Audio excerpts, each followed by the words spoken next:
Carter. Footy in September. Finals are here at last. It just hits different. Footy finals on the radio. Every moment, every try, every contest is just bigger. Triple M Footy is your series ticket to every massive final. Footy's on the radio.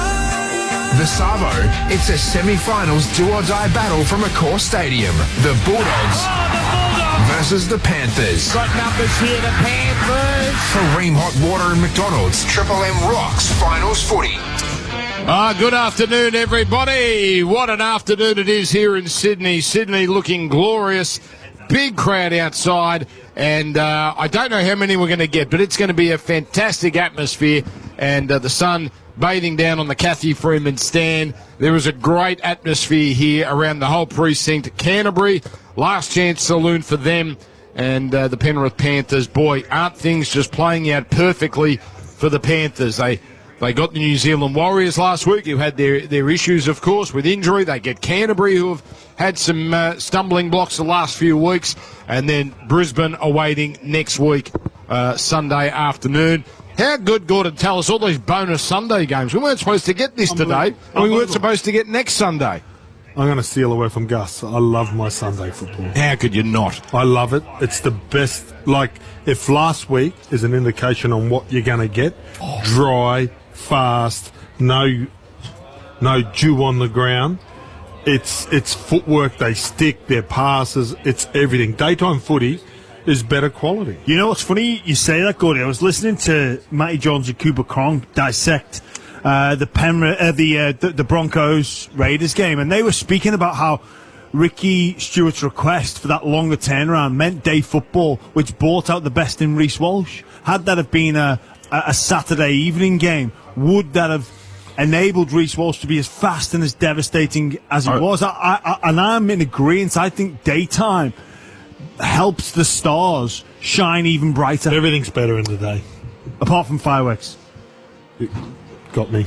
Hello to you, Emma Lawrence. Hello, Dan. Can you take us through, you're working our sideline today, take us through the official changes for this game, please. Producer Charlie thinks I've got great eyesight because I'm squinting, but I'll do my very best. And yes, Mitch Kenny, he is back from a hamstring injury. He comes in to start at hooker. That's a massive in for them. And Reid Marnie, as we expected as well, he was named on the interchange bench, but he will be starting, and Bailey Hayward comes off the bench. Satili Tupanua also starting as well. So big change. I mean, we expected that. We've been speaking for, 6 weeks now about Reid Marnie and whether or not he should have come back into the side. Cameron Smith was very strong in saying that they need Reid Marnie, but I guess it probably only came about because of the injury to Stephen Crichton with Matt Burton going to the centres. And what a great opportunity for Toby Sexton as well there at halfback. So storylines galore, but I think the two hookers, that's huge, Jimmy, isn't it? The fact that one, Mitch Kenny's back and Reid Marnie's starting. Hayward to the bench. Yeah, and I'm going to highlight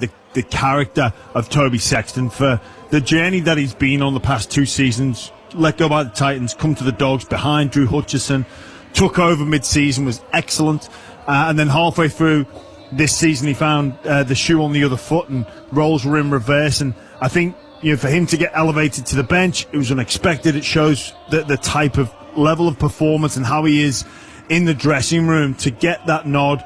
Obviously nobody wants to see injuries happen. The reshuffle in that game against Melbourne, and he just instantly took to finals football like a duck to water. He was immense in that game. Big push for him. And then Reid Marnie, I guess we'll see a test of his character as well.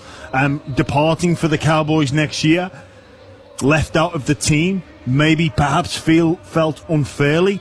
But I think this finals is, sometimes you get presented with opportunities in finals. He led the Parramatta Eels to a grand final against this Penrith Panthers side. So really excited about the opportunities for both of those two men. Is this Gordy? Doing key to success, by the way, for United Forklifts. Lift your game with a CAT forklift from United Forklifts. Google United Forklifts today. Is this the best 17 for the players available? No Stephen Crichton, obviously.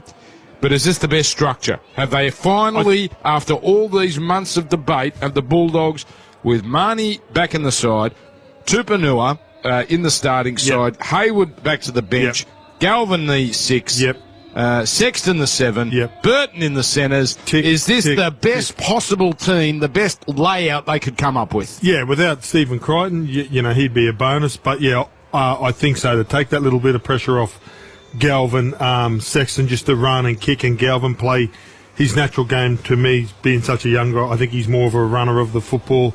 I like Burton in the centres. You watch that when he goes out there. He can fill any position, but I just think that it frees him up as well. And Tupanua, I just think he runs great lines. He's fantastic. And Haywood coming off the bench, keeping him out. And they spoke about missing 13 tackles against the Storm. He made 50 as well. Yeah, I know, but they worked him over, right? Of course. And that's no discredit. But when you get a little guy in the middle, okay, let's just make him do 50 and see how many he's going to miss or how many quick play the balls you get on him. So to keep him out of the heavy load, and I think Reid Marnie he loves that. That's him. He's aggressive. Yep, loves the big stage. Knows he's departing onto pastures new. Just on Tupanua, like he was playing in the centres last year at times for the Sydney Roosters. He finds himself starting in the middle. I was even, doing some gymnastics in my head around who fills in for Stephen Crichton, and part of me thought maybe Tupanua. It just shows the level of versatility for him. Obviously, Jacob Preston found himself out there, but what does Coach Robinson see? That he starts him in the centres, that Cam Serraldo sees that he plays in the middle. It's just a bit of a fascinating subtopic there around the versatility of someone like Tupanua. Not many players in 1 year can be centre and middle forward. Just on the gymnastics in your head, was it Nadia Comaneci or Roy and H.G.'s commentary on gymnastics? I'd love to get a visual of the gymnastics. I'm not sure you would, Emma. It worries me when he's got the gymnastics going on. I know. I get it every Thursday night. Yeah. Jimmy Wado and myself, and just it's fascinating to see. It is It's like fascinating. sometimes a hamster wheel. You can just see your mind ticking over, It's and we not- don't know what Jimmy we're going to get. No. Sometimes we come in and he's peaked a bit too early, and sometimes he comes in flat and feel like you need a bit of a cuddle Well, to get you going. That was him today. His opening statement was he complained about a cup of tea. No. He complains about Well, the tea at every No. break. Was it Earl Grey? The fridge was locked. They were expecting Ben Dobbin to go in there first. And they you locked had the to have fridge. peppermint tea. I had to have peppermint tea. It's the peppermint tea. Listen, the man, we all have our rituals. I understand it. What's yours on a big game, Dan? Well, I like to have like 6 coffees, but Is that good for your heart? no, I don't have 6 coffees. No, I have a couple. No real ritual. No, but he's got rituals. I get it. Some people, they've got to put their pants on a certain... Listen, as a caller, do you have one? Like, the bigger the game, do you read, just so you're reading them, like the teams? I do notes on each player and each team, but I think that's normal. I don't think that's a ritual. You know the players have I do a smelling- voice warm-up occasionally. You know, Do you? the players have smelling salts. Do you have like gargling things for your voice? Yes, I do. I have Difflam there in my bag there, and The coffee wouldn't be good for your Yeah. voice, is it? probably not. No. But Right. And what sort I'm of an addict, Emma. It's the Yeah, one I addiction know. I have. That's the same. So It what sort upsets of my throat stomach, but I still exercises have it. do you do? What's that? What sort of voice exercises? What sort of throat exercise? I don't know, but Andrew Abdo, the CEO of the NRL, is waiting, listening to this absolute gibberish. Who's with him? Is it Mick Chammas? Mick Chammas, take it away and end this charade. Don't worry, he's had to hear about Brent Reid running on the field a bit earlier and some security taking exception to Brent Reid. But Andrew Abdo does join us at the moment.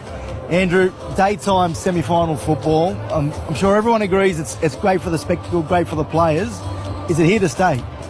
First of all, I'm so glad you didn't ask me what they were talking about because I had no idea. I couldn't work it out. We're pretty fortunate this year. We've been able to play and are planning to play on Sundays all the way through finals, week 1, 2, 3 and 4. And as you can tell, we're building to hopefully a 60,000 crowd, and certainly in week 1 it was a great afternoon. So I think very much the thinking around this was it's family friendly. Daytime football obviously offers some advantages in terms of the actual play itself, but also we know that fans enjoy it, and I would say it's been very successful so far. I think the fact that you have a daytime prelim final next week in Brisbane is everyone welcomes that. The only thing that people are criticising is the fact that Melbourne have been playing on a Friday night, and one team's going to have a 9-day turnaround in a grand final, and the other's going to have a 7-day turnaround. This notion that the NRL is scared of the AFL. Can you explain the logistical nightmare of putting Melbourne on the same day of the AFL Grand Final? It wasn't just about scheduling with regards to the AFL Grand Final. The genuine reason is we want to focus on Sunday afternoon as a slot during the final series. and of course Friday night is a prime time viewing as well. Logistically, it is a challenge to play in Melbourne on the Saturday for obvious reasons. So this was an opportunity for us to do something different on Friday and Sunday. We're not concerned around the turnarounds because even if Melbourne were playing on the Saturday night, that game would have been at 7:50. It would have finished 10:30 at night. They wouldn't have gotten home. Their away team wouldn't have gotten home until Sunday anyway. And we're working with whoever the team is to make sure that they get back on the same day on Sunday in a preferential way.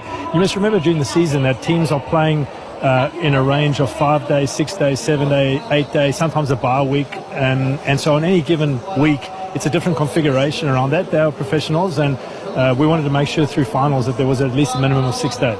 Andrew, is there any chance we see the return of daytime grand final, though? Is that something the NRL are looking at as you sit down for this next broadcast deal? Well, you never say never, but it's not on the cards at the moment, and there's a reason for that. We have quite a unique grand finals day, right? 3 games of football, the state championship, the NRLW grand final, and the NRL grand final. It's a massive day, and we've got Teddy Swims in between all of that. So it's a real celebration of the whole season, and that culminates throughout the day into twilight, and that obviously that 7:30 kickoff. Remember, it's daylight savings as well, so that game actually kicks off at 6:30, for example, in Queensland time, 7:30 here. With a public holiday the next day, I think it's the perfect mix. So at this stage, there's no plans to change it, but you never say never. Up to you guys. Andrew, you said something early in that interview. You always plan to play Sundays in weeks 2 and 3, is that right? Yes. How big a stumbling block was Channel 9 in that? Because I don't think Fox, it would matter to them, Saturday night, Sunday, but 9 obviously, they got the lead into the news. Did they encourage this, or were they the big stumbling block to get past? It was led by the NRL, but we've had support from both 9 and Fox, pleasingly, for the change. And so we've worked collaboratively with both 9 and Fox, and they've been good partners through this. Hey Andrew, it's Gordy Tellis here. Buzz touched on it in his column. I think the AFL are looking at maybe having a break between the last final and the grand final in case there is a concussion. Is that something that the NRL would look at? And he said, well, if Reece Walsh gets a head knock next week, it'd be a shame if he's not available for the grand final. Yeah, it's an interesting one. I mean, at the moment, it's not obviously not on the cards, but as we expand and grow and move from 17 teams to 18 teams and beyond, there's an opportunity to look at the format of the final series and to think about how we can optimize it. There's pros and cons to it, and I know a lot of the teams from a high performance perspective actually enjoy the momentum of playing throughout, and sometimes the additional break actually is quite disruptive to plans, but it's something that will be looked at in the new configuration in the new ride cycle. Andrew, Jimmy Graham here. It's been an amazing year. Started in Vegas, Magic Round, Origin, now here in finals. Is there a game or a moment or a particular period that stands out for you as CEO of the NRL?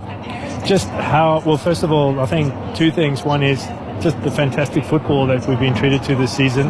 The game has never been faster, and certainly if you look at the statistics around ball in play, I think we're up the highest that we've been in a decade.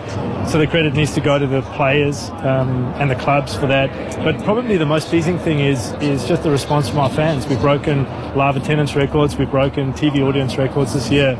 Last week, finals week 1, we hit a game, that Raiders-Broncos game reached 2 million people. We were up 21% in terms of total TV audience in week 1 finals. Last night, we were up 22%. So the biggest highlight for me has been the quality of football and then the response from our fans. Just terrific support, both live in the stadium and then obviously fans engaging on television and throughout. Andrew, one more before we go. Your reaction to the Roosters' sanctions on Victor Radley, and does that satisfy you, and will there be further action from the NRL? Look, I mean, the Roosters have taken action as they're entitled to do in terms of their employment arrangements with the player. We haven't commenced our review of the incident. We're waiting for the court matter, which is still live, to conclude, as we do and as is our standard practice. So I can't make any further comment because, to be honest, we haven't actually had a close look at it, and it's not right for us to do that until the formal court matter has concluded. All right, we'll let you go. Thank you very much for giving us your time. Congratulations on the season so far, and well done on the Sundays. None of us, I think, knew we were supposed to be here week 2 and week 3, so thank you very much. Enjoy the football. It should be a beautiful day here in Sydney, and I hope it's an exciting game. Should be. Thank you, Andrew Abdo, CEO of the NRL. Did you know that, Em, that we Sundays week 2 and week 3 was always planned? Absolutely not. I didn't know. Well, I mean, I thought I it was- work at Channel 9. We hadn't... Well, I didn't certainly get a whisper. And I've got to be honest, originally I wasn't for it because I thought nighttime, Friday and Saturday nights, it is primetime viewing. And when you get the ratings each week... Well, Channel 9 don't usually get a Saturday, but even the last 5 weeks of the season, we did, and the ratings in that very last week were huge, and prime time compared to Sunday afternoon. But I've got to be honest, I've changed my tune, and I actually really like it. And I love it. Just being here, there's something in there. I had goosebumps walking in and seeing I know the Doggies fans are something, they go to another level. We could barely hear ourselves just before with the drums, but I think it's been, I give it a big tick of approval. I got home on Friday night.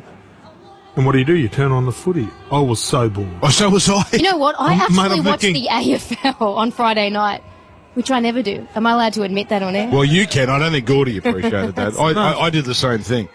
There's no footy. I just watched the rerun of MASH. They should have put It an was NRL. strange. They should have.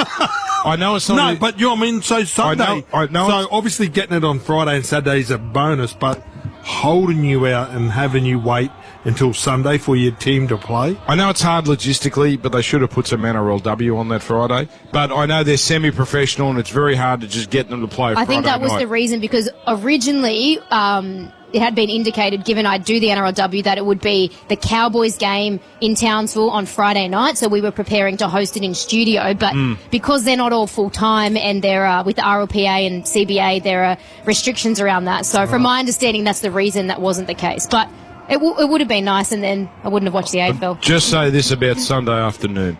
3 of the last 4 years, week 1, the highest rating final on free-to-air and on Fox, Sunday afternoon. And the 4th year was because the Broncos played on Friday night. So people will watch on Sunday. Last week, it was the 3rd highest rating game of all time on Fox, and Channel 9, it broke records, and it was the highest rating news of the year off the back of that. That's a good point, and you say that it's because Broncos, because I just said Friday night rates so well, but that's generally Broncos matches, so that's obviously a big part of the reason why those matches always rate so well. All right, there we go. Game is getting closer. 45 minutes away. Bulldogs and Panthers. Sudden death football. Triple M rocking the footy for Ream Hot Water and for McDonald's. Thanks to Ream and Macca's. Triple M rocks finals footy. Triple M's Lou and Josh. Ready for Lou and Josh for the early drive home. Handbrake mishap leaves Essex women's Fiat in a ditch. Just a quick side note. I've always thought that the brand Fiat sounds like an American person saying the word fat. So it's like, I'm feeling a bit Fiat. You reckon? Yeah, I've always thought that's just I'm feeling a bit Fiat. So much. That's a good South Park character. Feeling a bit Fiat. Fiat. Lou and Josh. Triple M's Lou and Josh for the early drive home. There's plenty of reasons why best sheds are the best sheds. Find out at bestsheds.com.au. PayPal Pay in 4 lets you pay later at millions of online stores with no interest and no late fees. Get what you want now with PayPal Pay in 4. Terms and eligibility rules apply. See website for details. PayPal Credit Pty Ltd. Australian Credit Licence 568848. Righto, lads. I'll be back in a bit. Just got to do my tax. But it's your round, mate. Don't worry. I'll only be a sec. With H&R Block, you can do your tax return online with an expert, anywhere, anytime, with a maximum refund guarantee. Here you are, lads. I bought this with the $653 extra that H&R Block got me. This tax time, maximise your refund online with an expert at hrblock.com.au. Maximum refund guarantee. Anytime is 7-Eleven time, particularly at 6:50pm when the game is about to begin and you need something to bite on that isn't your fingernails. Get game day snacks delivered anytime at 7-Eleven. Find out if we deliver to you. Some guy entered his man cave months ago searching for a better deal on his insurance. Not sure why, Sarge. Budget Direct offers a 30% discount when you combine home and contents insurance and buy it online. It's easy when you quote with Budget Direct first, Jax. Save 30% on your first year's premium when you combine home and contents insurance and buy it online with Budget Direct. Insurance solved with Budget Direct. Discount applies for your first year's premium for a new policy purchased online. Issuer Auto and General Insurance Company Limited. Read PDS and TMD at budgetdirect.com.au to see if product suits. How do you feel? I feel like a Tooheys. The game's on, the team's ready, and it's time for a Tooheys.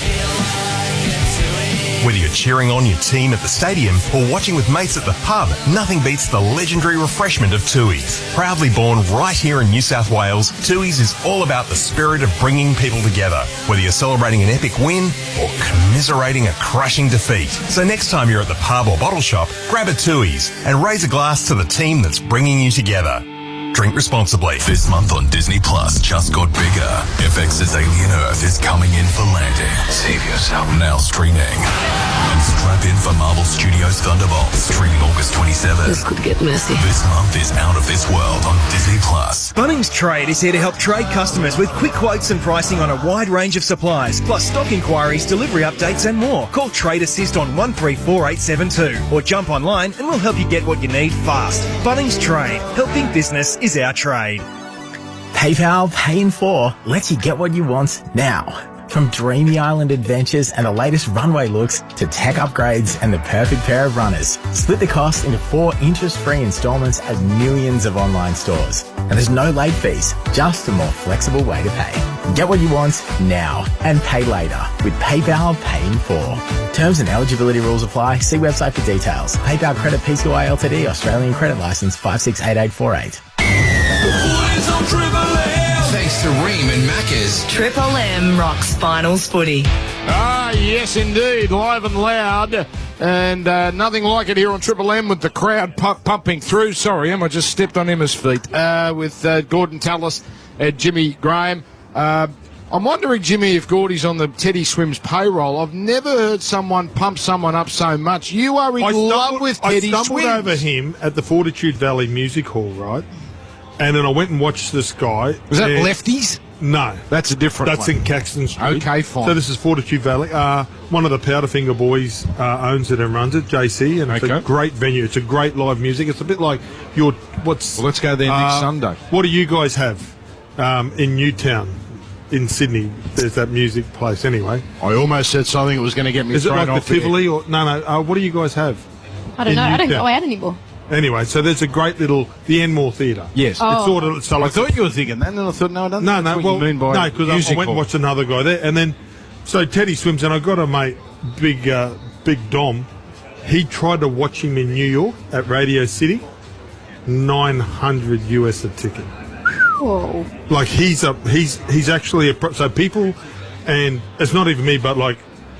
You will come and watch him, and you won't be a fan, and you'll walk away being a fan. I know, that's what I'm saying. You're all in on you can the have Teddy the fluffy Swims dice, and I love Snoop Dogg. And when they did the Super Bowl, when they had all the rappers, him, Eminem, Fiddy, Dre, and there might have been someone else. Like that was fantastic. Like, I would have loved to have been at that Super Bowl because that's the music I grew up with. But to find this new artist, and he's like a rock star, and he did that great piece for Fox about halfway through the year. For Fox NFL. Or Fox NRL, that was last year, that's right. Last year, there you go. Mitsubishi Heavy Industries Air Conditioners Australia bring us prime time. Put your trust in the experts in air. Just a quick comment. You guys earlier talked about great win by Cronulla.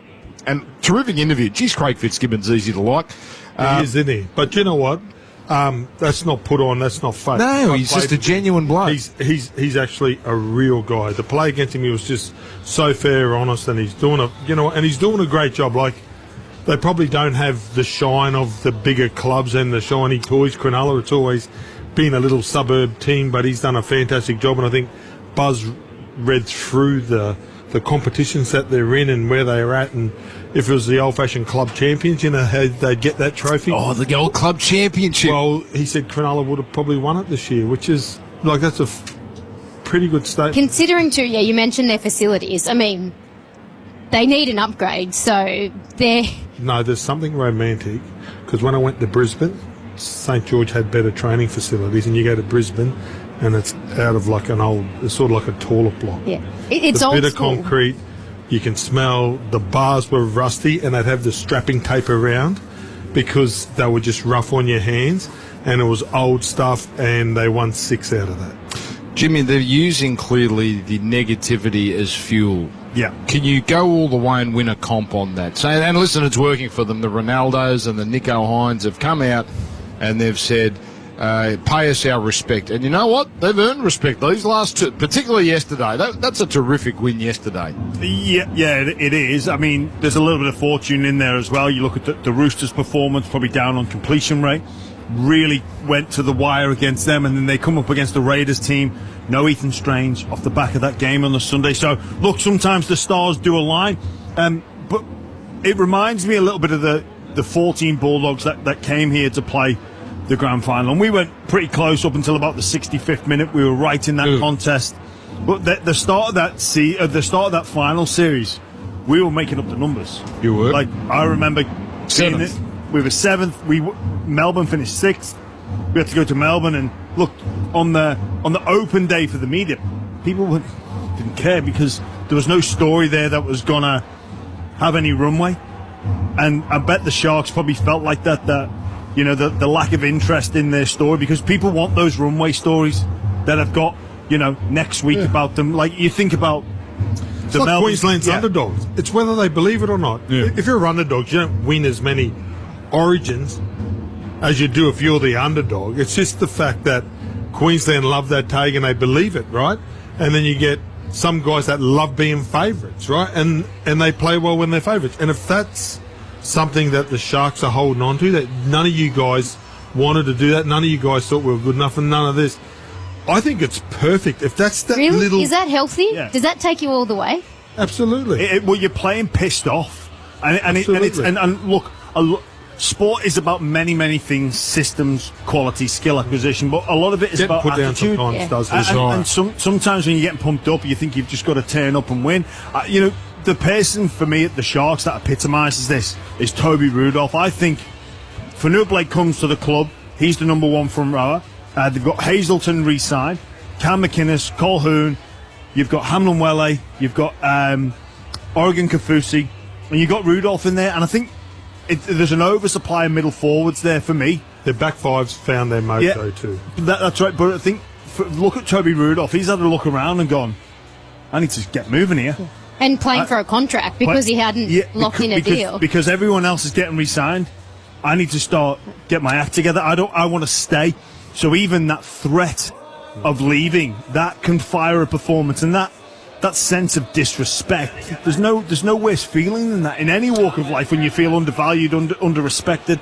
So they've gone out and earned that. I think it's a big factor in how come the Sharks are in the final four. So Emma, if someone puts you down, you're not going to want to prove them. No, I do. I'm just saying, is that healthy to use that, or does it take you all the way? But then again, I do think back to when Daly held that shield and said, on behalf of the worst Queensland team in history. So obviously that, and for many Queensland teams in the past, they loved that underdog tag. I just know with someone like a Nathan Cleary, he's spoken openly about in the past using external opinions and the danger of letting that infiltrate your mind. But I suppose it is an individual thing. Some, it may work. You saw Reece Walsh come off the back of last week, and that fired him up, and that was the best 20 minutes we've seen from him in a long time, but others might have capitulated. So I suppose every athlete is different. Got to take a break. Can I just give a shout out? Billy Burns last night was sensational in defence. My grade 10 manual arts teacher, he looks like Billy Burns. Really? Great tash. Is that a compliment? And well done to Craig. Don't have a body, not one bit of muscle popping out of the jersey. Well done to Craig Fitzgibbon, because Britton Nicola has more attack in him than Billy Burns, and it would have been so easy just to put him straight back in that position, but he is sticking with Burns. And they've got a bit of grit about them now, Cronulla, that they didn't have in the past. So why can't they beat Melbourne on Friday night? We will be there live now. Triple M. They're not wobbegons anymore, Dan. Triple M. Let's all forget we bagged them, and we'll pretend all of us, me too, we're on the Cronulla train. Triple M rocking the finals. We are 30 minutes away. Canterbury and Penrith, and the crowd pouring in here at Accor Stadium. We do it for Mitsubishi Heavy Industries Air Conditioners Australia. Thanks to Ream and Macca's. Triple M rocks finals footy. Lou and Judge, welcome. We were listening to you versus Lou. There was a question about our Nathan. Here's what went down. What NRL team did Nathan Hindmarsh play for? Panthers, Tigers, Storm, Sharks, Roosters, Eels. Damn it. Wow. Every team within the Sydney Basin. I was nearly there. Nowhere near it. I was probably 3 teams off. Maroon, Millie and Hindy. The Rush Hour tomorrow at 4 on Triple M. When the greats bet, they bet with better. Ahead of the game. You win some, you lose more. There's big, and then there's big. Golden Gaytime Slab, built for a big hunger. Grab one at your local servo or convenience store. It's the biggest thing in the freezer. Oh, raining. I shouldn't have walked to work today. Okay, drop off done. Probably should head to the shops. I'm already running late. I'll just cross here. Green light ahead. She's seen me. She'll wait. Slow traffic. They'll let me through. You can't know what others are thinking. Be aware, cross with care. A message from the New South Wales Government. Anytime is 7-Eleven time, particularly at 6:50pm when the game is about to begin and you need something to bite on that isn't your fingernails. Get game day snacks delivered anytime at 7-Eleven. Find out if we deliver to you. They're back. Love Honey's sellout advent calendars are in stock and they're our best ever. Packed with 24 seductive surprises, valued at over $800, it really is the gift that keeps on giving. It's time to unwrap the ultimate gift this Christmas. With discreet delivery, thousands of products and 5-star reviews, discover your sexual happiness. Visit lovehoney.com.au. This month on Disney Plus just got bigger. FX's Alien Earth is coming in for landing. Save yourself. Now streaming. And strap in for Marvel Studios Thunderbolts, streaming August 27th. This could get messy. This month is Out of This World on Disney Plus. Lift your game with United. When you need to lift your game, nothing lifts like a Caterpillar from United Forklifts. If your current forklift is letting the team down, then it's time to lift your game with a Cat from United Forklifts. The toughest and most reliable forklift on the market is in stock right now. Lift your game with a Cat from the United Forklifts team. Google United Forklifts today. Lift your game with United. Paying for a gym membership means going the first month, sleeping in the next month, voicemails from your personal trainer, taking up cold plunges instead, realising you're more of a good book by the fire type, hot chocolate by the fire type, Marshmallow. forgot you even signed up for the gym type. Go from forgotten subscriptions to found savings with the Westpac app's clever tech. To get it done, it takes a little Westpac. Westpac online banking T's and C's, eligibility, fees and charges apply. Can I have another marshmallow? You know, McCafe doesn't just serve their rich, delicious new blend. They also have quite well-known burger shops attached to them. Who would have thought? McCafe's new blend. I'm loving it. Ba-da-ba-ba-ba. Thanks to Ream and Macca's. Triple M rocks finals footy. Yes, indeed. Triple M rocking the finals. And a bit of professionalism, please, Emma. Please. I thought you were the pro amongst us here. I am the furthest thing from that. I'll tell you that. Do you know what I'd love today? Do you know what my wish list would be? Schooner? Players don't come out here and warm up. Yeah. Just stay inside. Like grand final day, stay inside. There's other stuff happening. Just come out once. You only want to hear the Dogs fans go once. You want to hear the Penrith fans go once. Yeah. Don't come out here and set up and do your walk around and look at the crowd and fix your hair on the big screen. Now, before we get to Penrith, Gordy, I'm not liking what I'm hearing up north. The excuses already coming. Oh, mate, they're trying now. They don't, come on. It's embarrassing. You're getting 7 days prep, and no club has been gifted more 10 days schedule love. And you've got 2 weeks That's off right. between your games. Thank you. I just don't. I don't like that it's already been baked in now. I mean, firstly, you got to win the prelim. That's the first. It might be an excuse from Madge. But I've already immediate time. As in the turnaround for the grand the final. articles about him. It's embarrassing. Did they not? Wasn't it approved by all of the clubs?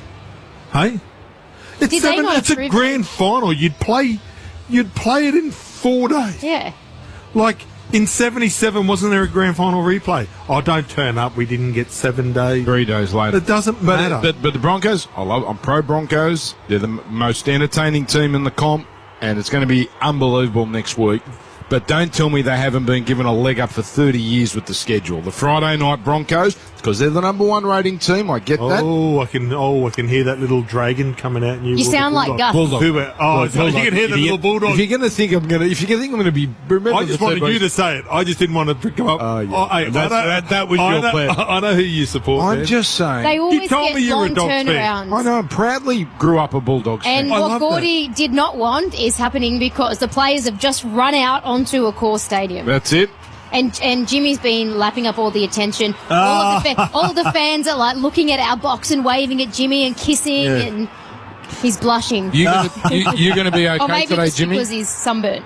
That's probably true. I went for a run yesterday out in the sun. Well, are you okay? This time are you last okay year- today? Because I don't want you to blow a valve at some stage, right? Look, we've got 34 players, but it's the people that aren't playing maybe a bit worried about. Jimmy. What are you talking about? The one that got the pass mark. Jimmy. Good work in our favour. Jimmy. How long? You two I look have at me. no idea what What you're do you talking want All now? I asked you, are you going to be okay? Because I remember this time last year, Canterbury Manly, you'd run a marathon in the morning and you came here and you nearly jumped through the glass when they got done at the end of the game. No. The people I'm worried about, they're just making their way. The refs. Yes. The refs. But it could work in our favour. By the way, they're the ones that got the pass mark that we were talking about earlier. Now, I am super excited. Can we just say Grant Atkins, another good job by him last night. You know how I didn't even notice him. There was one call where Ronaldo knocked it sideways, could have got away with it. The ref made an instant decision, and you know what? We got on with life. Yep. And we all accept it as well. Yeah. I thought it was a great job. How many minutes would you last today? I reckon with the crowd and get you through, I reckon maybe 5. Yeah. 5 sets. 3 with the ball, 2 defensive. Yeah. And then do the roll. But would you rather? Defend. You're not going to do that. Just pretend I've got a HIA and just fall over in the contact. And then I would run it there with the clown. Free interchange. That'd be sweet. After 20 minutes, just that strange timing. Yeah. HIA always comes up at 20 minutes. Well, I've lost control of this segment, so let's take another break. We'll come back and talk about Penrith as we get ready for this game. Knockout footy live here on Triple M. Thanks to Ream and Macca's. Triple M rocks finals footy. Triple M breakfast. Bo, Cat, and Woodsy. Did you have lucky undies? I didn't know. No. Wore the same pair of budgie smugglers every week. And Really? didn't wash them. Oh. And so what, by round 26 were they just like cardboard? The elasticity was gone in a man, and they didn't really smell too well. them. We should turn it into a flag or something. I'd love that. Big Triple M flag. Shop the Footy Finals half-price vitamins and cosmetics sale on now at Chemist Warehouse. Triple M breakfast. 6 to 9 a.m. weekdays on Triple M.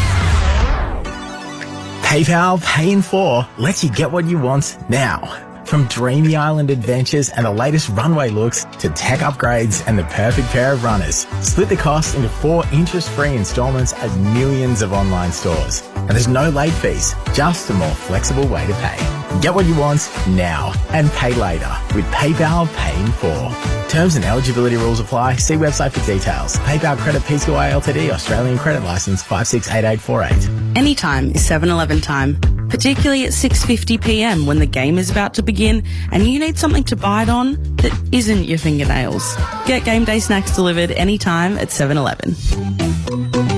Find out if we deliver to you. Turns out, not all internet providers are built the same. When you need fast, reliable internet, choose the telco who knows your neighbourhood. Aussie Broadband. Backed by Aussie experts and a purpose-built network that keeps your connection running smoothly, you'll experience the Aussie Broadband difference with fast-flowing internet. And that way, the only time you'll ever get cut off is if you're still on mute. Make the switch to your local internet. Aussie Broadband, the actual Aussie way. Mom, Nathan hit me. Oh, look, it's you enjoying another summer of quality time with the kids in the house. Or here's you with a Narellan pool. Here I come. Beat the summer boredom. For a free quote, search Narellan Pools today. When you're passionate about the footy, you know the game like the back of your hand. It's a bit like that at your local Mitre 10 Trade Centre. We're passionate about the trade and we know it better than anyone. With expert advice and top quality timber and building products, our dedicated trade teams are ready with specialised service backed by an Australia-wide network. So while you support your team, Mitre 10 Trade is supporting you. That's mighty helpful. Mitre 10. Love Honey's sell-out advent calendars are back, and they're our best ever, with 24 sweet treats delivered discreetly to your door. Fancy a Love Honey Christmas? We've got you covered. Visit lovehoney.com.au. Outdoor lovers, you don't want to miss this. 4-Wheel Drive Supercenter's Fridge and Battery Super Sale is on this Saturday and Sunday only. We're talking legendary bargains, but getting quick, the first 30 fridge or battery orders in each store each day will score an epic freebie. Gear up for your long weekend getaway or school holiday camping trip with unbeatable daily deals on everything you need, from Adventure King swags, awnings, gazebos and tons more. Head into your local 4-Wheel Drive Supercentre or click and collect now at 4wheeldrivesupercentre.com.au. T's apply, see website for details. The Discount Kings will always get you out there for less. PayPal Pay in 4 lets you pay later at millions of online stores with no interest and no late fees. Get what you want now with PayPal Pay in 4. Terms and eligibility rules apply. See website for details. PayPal Credit Pty Ltd. Australian Credit Licence 568848. Thanks to Ream and Macca's. Triple M rocks finals footy. And probably 50 here at the moment, 50,000. We're not going to get the 70 that we were hoping for, but there's people. Someone tell those people right at the top of the Kathy Freeman stamp, you can probably shrink down a little. Down. Surely they're not set seats. Probably. Are they in that level? I would imagine. No, I think not. you're right, because it's GA. There were GAs that. So why on earth would you choose the very top level? Can I say this? Well, are they the full quick? They might be on the wacky tobacco and they just don't want the smell. They do have Bulldogs jerseys on. Right? So that's what my dad always used to say. The wacky tobacco. No, I don't. Anyway, move on. I don't want to get in trouble. What did you say? Back to the footy. She said something derogatory. Get out. Get out and do the sideline. But no, well done to the NRL, because they had tickets for as low as $10 and $19 areas, and I mean you can't put you can't criticise them after that. We've got the seats, we might as well fill it. Oh, Jimmy, I'm not sure I buy the Victor Radley took all our attention away excuse. No, I get the sense there's a lot of Bulldogs fans who are worried, but some of those that might have come and thought, no, I came last year to see him play Manly. I'm not liking where we're at the moment. I don't want to come and be disappointed. I think there might be that factor. Maybe. Yeah, I'm not buying the Victor Radley thing, but look, these are the type of games that, look, we have an excellent product through TV and through radio, but this is where you come for the atmosphere. You know, win, lose or draw. Yeah. This is a feeling that you can't quite get through the television set. If there's going to be 60-odd thousand here, I reckon only 15 Penrith. Yes, You're right. Yeah. Well, they've proven this year they don't travel. They haven't gone to Parramatta. I don't get that, because I asked. I think it's only 20 minutes down the road too. Well, if it's not, it's got to be not trafficked. You know what, though? I don't think for Penrith... Wouldn't there be a train that comes here from Penrith? Yeah, that part's right. But I'm saying if you want to go down the M4 on a Thursday night or a Friday night, you're fighting some... So even though you're against the grain, you're still fighting a bit of traffic. Yeah, but that's when you finish work at 5 o'clock and you've got to get there at 7. If you've got to leave at 1, 2, 3, 4, get in here, have some food, there's all the food trucks around. It is true. They haven't travelled as well as I think they were hoping. But I don't think... For some sides, I would say playing away. Well, Sorry, you go. Well, we've got to go down to Mick Chalmers, who's got the coach of the Canterbury Bulldogs, Cam Serraldo. Yeah, boys, with Cameron Serraldo here. Cameron, massive occasion for the club today. Big team selection, Reid Marnie starting. Can you talk us through the thought process? Oh, look, last week was a massive effort. It was a huge game. Bailey had to play the 80 minutes. He did a fantastic job, despite some of the stats that have been tossed around. But we need full of energy today, and Reid's going to bring that, and then Bailey will come on when the game loosens up a bit. What about this Penrith team, mate? How do you beat them today? Well, you've got to be near perfect for 80 minutes, but it's not going to be perfect. We've got to just, we've got to play the possession and field position game, and then we've got to scramble. When they make their plays, you've got to scramble and save tries. We did a really good job of that in round 17. Connor came up with a couple of really big try saves, and on the flip side of that, you've got to take your chances when you get them. There won't be many. I have to ask you, Stephen Crichton, you ruled him out yesterday. How close was he? And if you get through next week, will he play for you guys? look, he was a lot closer than we thought he was going to get there start of the week. Incredible effort to sort of get himself to train on D2, but it just wasn't enough. And we're not even thinking about next week. All I'm thinking about is the 80 minutes in front of us. Good luck today. Thank you. Well done. And we gave him a rap last week. We'll give him another one, the Bulldogs, that's pretty good stuff. The coach talking to us. He's not obliged to do it. He was speaking to TV down there. But other coaches don't do it, Gordy. And I used to have the problem, right? Then we go, you got a problem with Wayne. They're not talking to us. They're talking to their fans. They're talking to their 70,000 fans, people driving around. They're not talking to us. We're just the avenue. We're the conduit for them to go. Yeah, but he's doing it. Most of the others aren't. I'm saying well done to the Bulldogs for being open. They were the same in Melbourne. Yeah. I'm just giving him a rap. Well, let's just embarrass the coaches that don't. From now on, just tell me who doesn't, and I'll just embarrass them. I'm not prepared to embarrass So coaches. that's what I did at the Broncos. I still want them to talk to me. And I'd say, I'm sorry, Broncos fans, Wayne Bennett don't want to talk to you. And then a media manager would say, don't say that. Trad McLean, I'd say, I'm sorry, Brisbane fans, we've asked Wayne Bennett to come and talk to you guys, and he won't until they just start coming on. You know what? So we can do that, Dan, huh? That might be the new... Well, you seem to be running the show here. Look at you, right? Don't go, I want to talk to a coach. Let's just embarrass them and shame them. Well, you didn't enjoy those 90 seconds there? That's the point I'm making. For the Dogs fans coming in or can't get here. Right? Let's go. I like this on.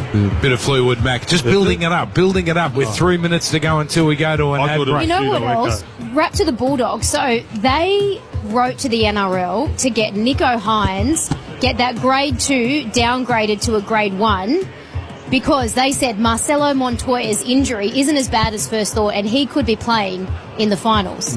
Well, Marcelo Montoya is not still there, but yet they still did that for the Sharks, and look what Nico did last night. So maybe the Doggies deserve a bit of there you go. Let's give him a bit of calm love. or a luck today. Give him a bit of love. You give him a bit of love. Jimmy's been giving them love all year.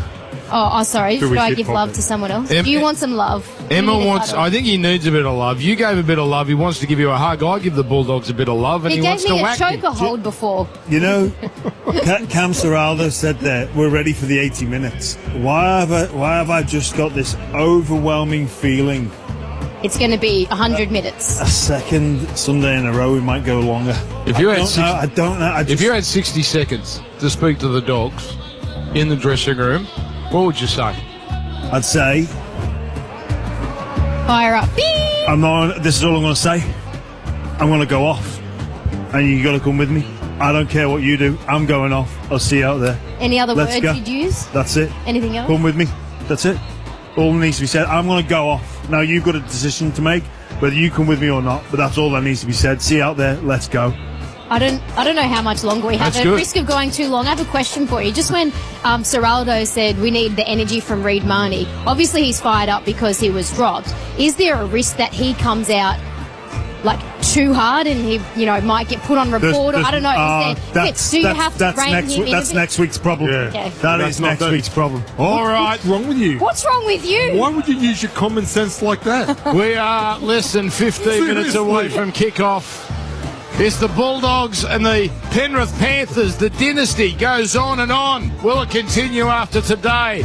Or are the Bulldogs the team that's about to end it? We'll have one last break and we will come back. Sudden death footy from Accor Stadium. 60,000 here on a beautiful day. Are we going to have some drama that we aren't expecting? We'll find out soon enough. Triple M rocking the finals. Thanks to Ream and Macca's. Triple M rocks finals footy. M Sport. Uncover well-kept secrets with listeners' lineup of investigative podcasts. Download the free Listener app and search Uncover. Hey there, it's Stephen Zoyce with you. The good news keeps on coming for the Sharks after last night's win over Canberra in the nation's capital. Toby Rudolph's been cleared to play next week after avoiding suspension for a high shot against the Raiders. He's copped a $1 grand fine instead and will soon face the Storm for a shot in the grand final. The winless start at Nottingham Forest continues for Aussie coach Ange Postecoglou, the Tricky Trees sharing the spoils with a 1-1 draw against Burnley overnight. And Australia and India's ladies have put on an absolute run fest in Delhi overnight. Nearly 800 runs in one game just days before the One Day World Cup. Beth Mooney smashing 138 as the Aussies posted 412. And while India gave it a serious crack, they fell 43 runs short. Looking for a serious speed upgrade? Optus NBN just got way faster internet speeds for the whole family to be online. Search Optus NBN. T's and C's apply. 18 degrees at Accor Stadium, where we're off to shortly for the Bulldogs and Panthers as Triple M rocks footy. Triple M's Lou and Josh. Ready for Lou and Josh for the early drive home. You didn't hear it, I had a near-death experience. I choked on some peanut butter, and my boyfriend had to do the Heimlich manoeuvre. Correct, so Old Lockie had to go... I don't think the Heimlich actually works. Well, he was smacking my back and sort of grabbing me. Well, and then what was he doing when you were choking? Jack! When I make those jokes, LP looks at me with just this smile and this disappointment. No. Okay. I'm proud of you. Lou and Josh. Triple M's Lou and Josh for the early drive home. There's plenty of reasons why best sheds are the best sheds. Find out at bestsheds.com.au. Righto, lads, I'll be back in a bit. Just got to do my tax. But it's your round, mate. Don't worry, I'll only be a sec. With H&R Block, you can do your tax return online with an expert, anywhere, anytime, with a maximum refund guarantee. Here you are, lads. I bought this with the $653 extra that H&R Block got me. This tax time, maximise your refund online with an expert at hrblock.com.au. Maximum refund guarantee. In finals footy, legacies are built on the field. Big hits, superstar moments, iconic plays. Legacies can also be built off the field. Oh, he's gone the no-look esky grab, and he's pulled off a miracle play. Yeah! From the footy field to the fridge, Jack Daniels and Cola, ready when you are. Please drink responsibly. Jack Daniels is a registered trademark. 2025. Jack Daniels. Bunnings Trade is here to help trade customers with quick quotes and pricing on a wide range of supplies, plus stock inquiries, delivery updates and more. Call Trade Assist on 134872 or jump online and we'll help you get what you need fast. Bunnings Trade. Helping business is our trade. Anytime is 7-Eleven time, particularly at 6:50pm when the game is about to begin and you need something to bite on that isn't your fingernails. Get game day snacks delivered anytime at 7-Eleven. Find out if we deliver to you. For the first time ever, the NFL is live on Disney+. Catch the action live this NFL season. It's now! Jackpot! From legends to legacies. Dreams to heroes. If all you had was today, what would you give for tomorrow? Glory to greatness. That's like history! Stream big with the NFL season. Live now on Disney+. PayPal Pay in 4 lets you get what you want now. From dreamy island adventures and the latest runway looks to tech upgrades and the perfect pair of runners. Split the cost into 4 interest-free installments at millions of online stores. And there's no late fees, just a more flexible way to pay. Get what you want now and pay later with PayPal Pay in 4. Terms and eligibility rules apply. See website for details. PayPal Credit Pty Ltd Australian Credit Licence 568848.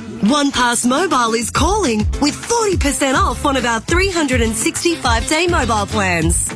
For a limited time, get a gigantic 360 gigabytes of data for just $179 to use over a whole year. Plus, you'll get an annual OnePass membership free. So for more value on your shop and mobile plan, switch to OnePass Mobile today. T's and C's apply. Offer ends 21 September 2025. Visit onepassmobile.com.au. Thanks to Ream and Macca's. Triple M rocks finals footy. Not long to go now, and still plenty of people trying to get into the joint here on this Sunday afternoon. The Doggies and the Panthers moments away here on Triple M. Got equipment to sell? Ritchie Brothers helps you reach more buyers and get the best returns. With auctions happening year-round, we connect sellers with thousands of bidders from the construction, transport and agriculture industries. Sell with the best. Sell with confidence. More buyers, better results. It's that simple. Reach more, get more with Ritchie Brothers. Start selling today at rbauction.com.au.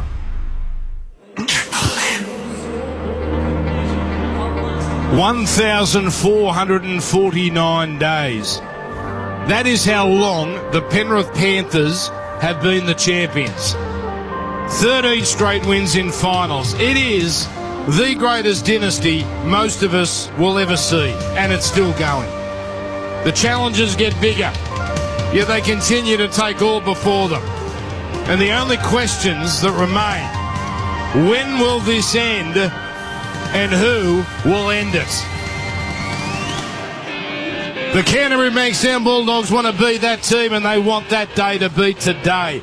It would be ironic, perhaps even fitting, if the club that stopped Penrith's run was the club that is the best imitation of the Panthers. The coach, the general manager, star players, all bringing over what they learned. But now they possess something else. The blue and white that courses through their veins, and a backs-to-the-wall mentality that comes with being big underdogs. And they also have a point to prove. A season which has promised so much could be over in the blink of an eye. Wounds, much of which have been self-inflicted. Scars that would endure unless they put it together. Put it together for 80 magical minutes. 80 magical minutes that ends a dynasty. Canterbury, Penrith, loser, gone, Broncos waiting. These are the NRL finals on Triple M. And now we've seen the Jimmy Graham's favourite, the daytime fireworks go off with a lot of blue smoke here. The tension really building here. I don't know if it's daytime or it's the big crowd. Jimmy Graham, you just get a sense something special. I don't know what it's going to be, but something special is going to happen this afternoon. I'm with you, Dan. Look, at the beginning of the week, licking the wounds, returning from Melbourne, I thought this was a bit of a foregone conclusion. Teams got named Tuesday, matched up, looked along, the belief started to build internally, and now we're here today. Wow. And you see the Bulldogs players as they make their way from their hotel across here. Security for every single player.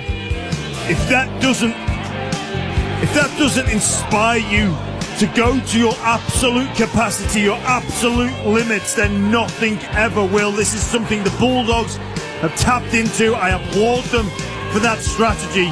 But now it is go time. Gordy, how do the Dogs win this game? How do they win this game? Momentum, beating them to the punch, have more blue and white jerseys in the picture. Finals, I said last week, it's just about the moment. There's a moment there, and you got to win as many of those moments. And in the dying patches last week, the last 25 minutes, Brisbane won more moments, right? Today, and the fans, like, they come here like, I played against the Dogs in the grand final. I don't remember there being this many Dogs fans. I don't remember them being this passionate. They need everything. Round 17, they played each other. It was 8 points to 6, the lowest scoring NRL game since round 1 of season 2024 when the Melbourne Storm beat the Panthers 8-0. That came down to a moment, Gordy. It was the best player in the NRL with an effort play. I'm talking about Nathan Cleary charging down a kick. That's what that moment was then. Win the moments. But in fairness to the Dogs, that was Penrith's only try. Look at this. And it came in defence. Emma Lawrence down on the sideline. I've never seen so many flags. What a sight here. This is absolutely incredible. This is one of the best atmospheres I've ever experienced. It's Origin-like, it's grand final-like. We know the Doggies are, without a doubt, I'm saying the most passionate fans in the competition. There's the flags, there's the drums. If they win this, look out, they'll be going off in P1 after the game. Sure will.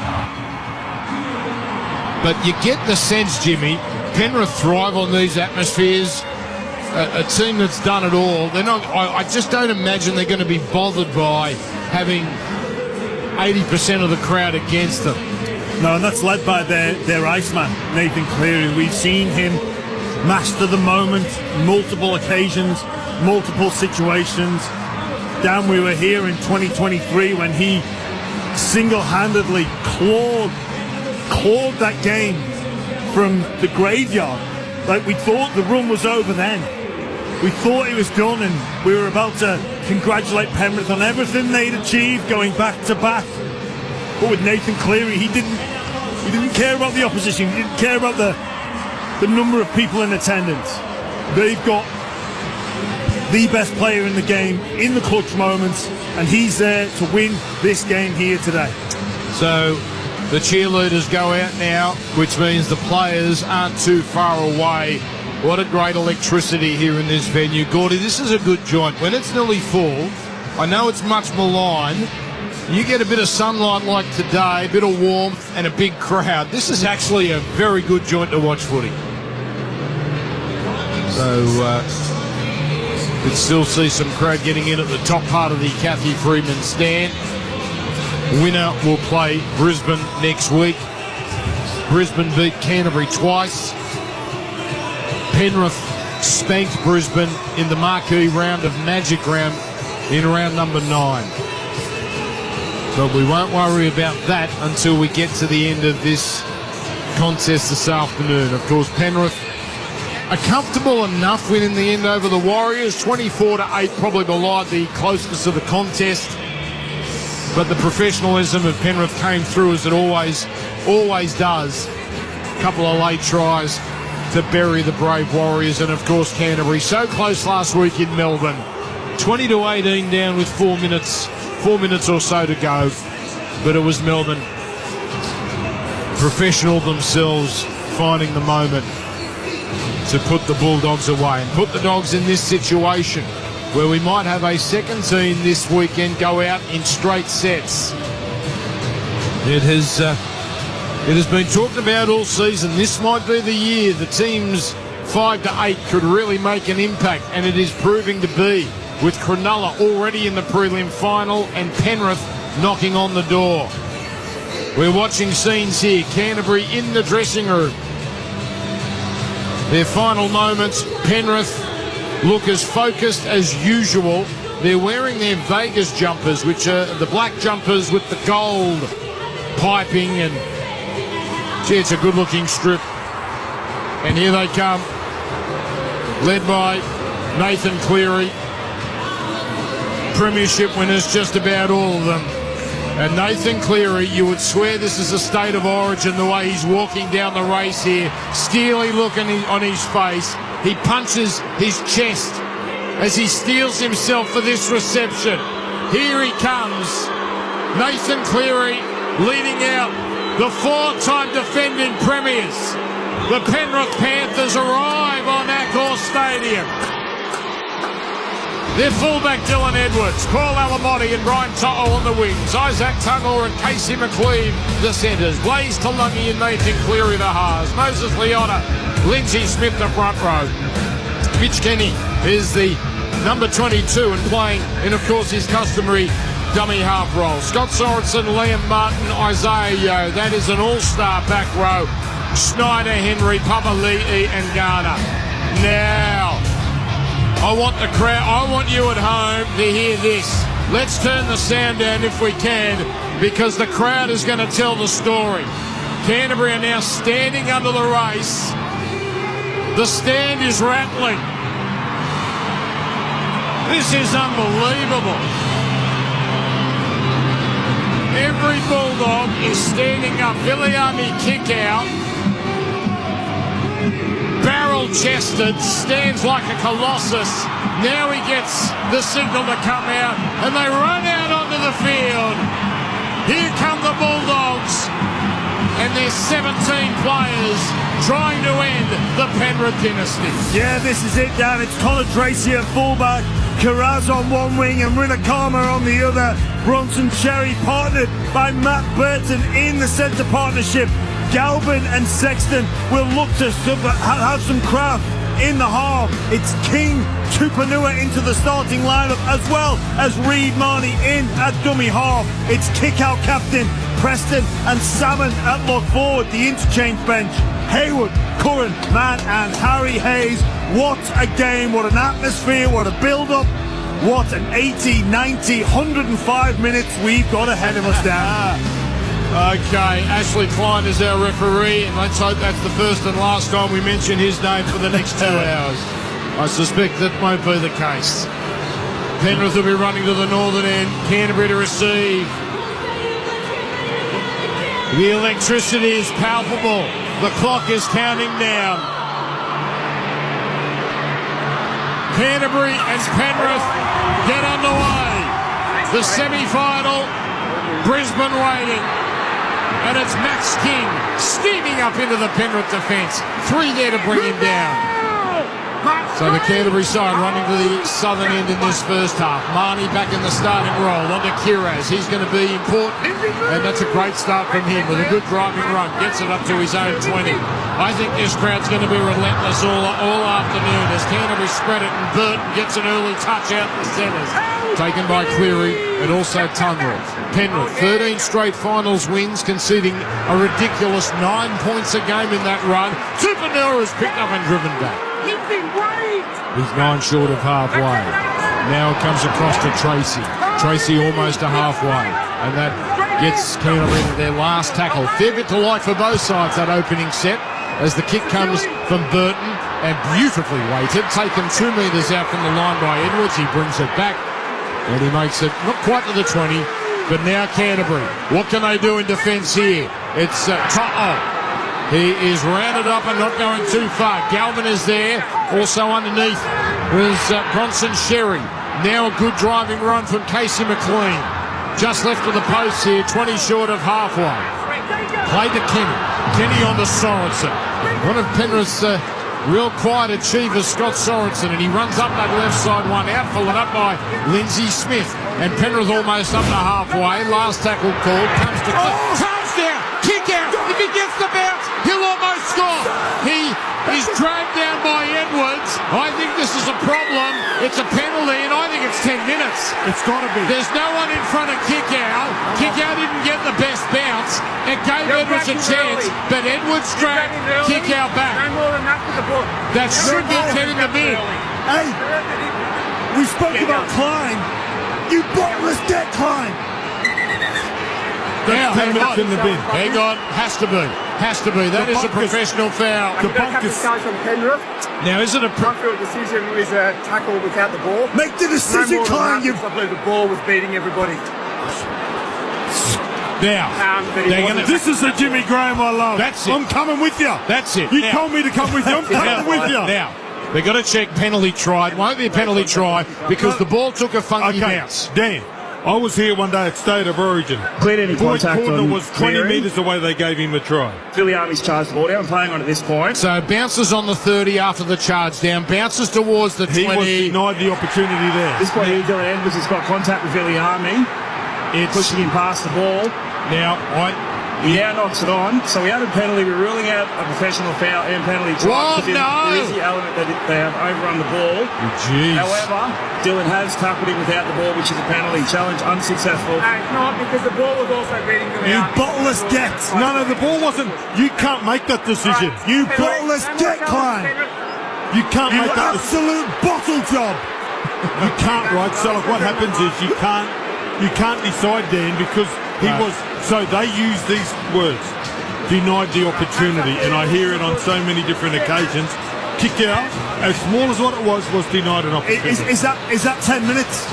Would Ivan Cleary have any issue with that being 10 minutes? No one is in front of kick out. No one is in front of that is guaranteed 10. That is guaranteed 10. We're a chance of getting taken off the air. Mate, he's close to swearing. Well, Maxwell's in the box next door. Can I do one? I can't speak. Okay. 21 out. The predictor for Burtek, 94% for Burton. What a start, though. What a play by kick out. Forget Edwards. If that had a half-decent bounce, he's scoring. Because I don't think Edwards drags him down. The kick is good. Canterbury on top. 2-0. Triple M rocking the finals. Hot water needs replacing? Go for one that's steady, hot and strong. You know who we're talking about. Built tough for Aussie conditions and manufacturing right here in Australia for over 80 years. When it comes to water heating, ask your plumber to install a ream. That's the Jimmy Graham that we love, and I think there were probably 60,000 fans here doing the half-pointed finger like Jimmy Graham as well. And I tell you what, if the Panthers win this, that'll be a talking point, a big one after the match. There was a finger too, Emma, and it wasn't the bent finger.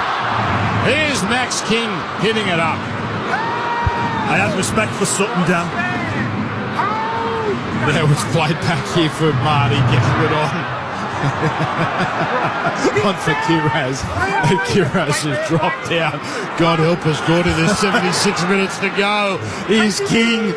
And you know Klein's not getting every decision right from here on in. Now comes across to Salmon. And Salmon against his former teammates. It was the fastest golden point in history. 20 metres short of halfway. Burton kicking before the last. Good angle, but not good enough. It's cut off now by Edwards, who runs over his 30, beats Tupanua, gets up to the 40 where he's stopped. He'll play it back now. 2-0 Canterbury on the scoreboard as Triple M rocks the footy. Finals footy. How good here. Sudden death. Scoreboard for Beacon Trade as Tungle goes up the right side where he's met and collected. Play back to Kenny. Getting it on to Martin. Oh, crashing into Tupanua. Tupanua stumbled out of that.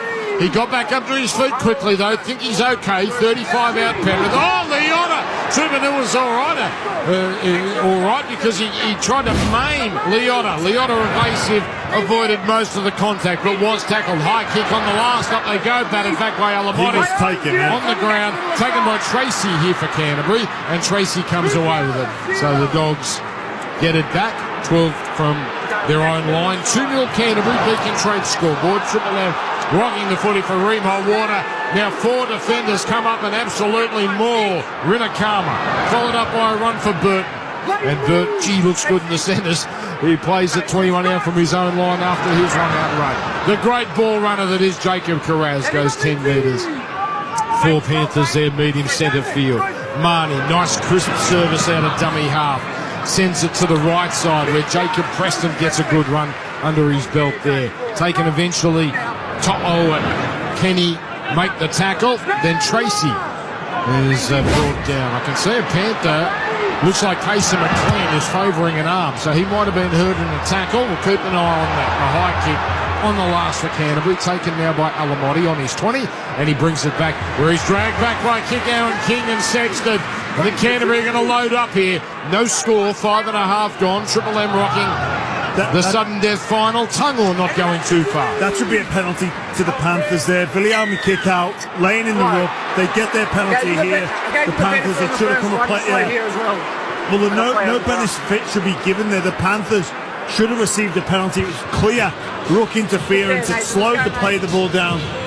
Eventually, they get the one that they deserve there, the Penrith Panthers. Bob Jane T-Marts, Emma Lawrence, sideline. Casey McLean going through a couple of the shoulder tests with the trainer there, but he's just given the big thumbs up and he's still on the field.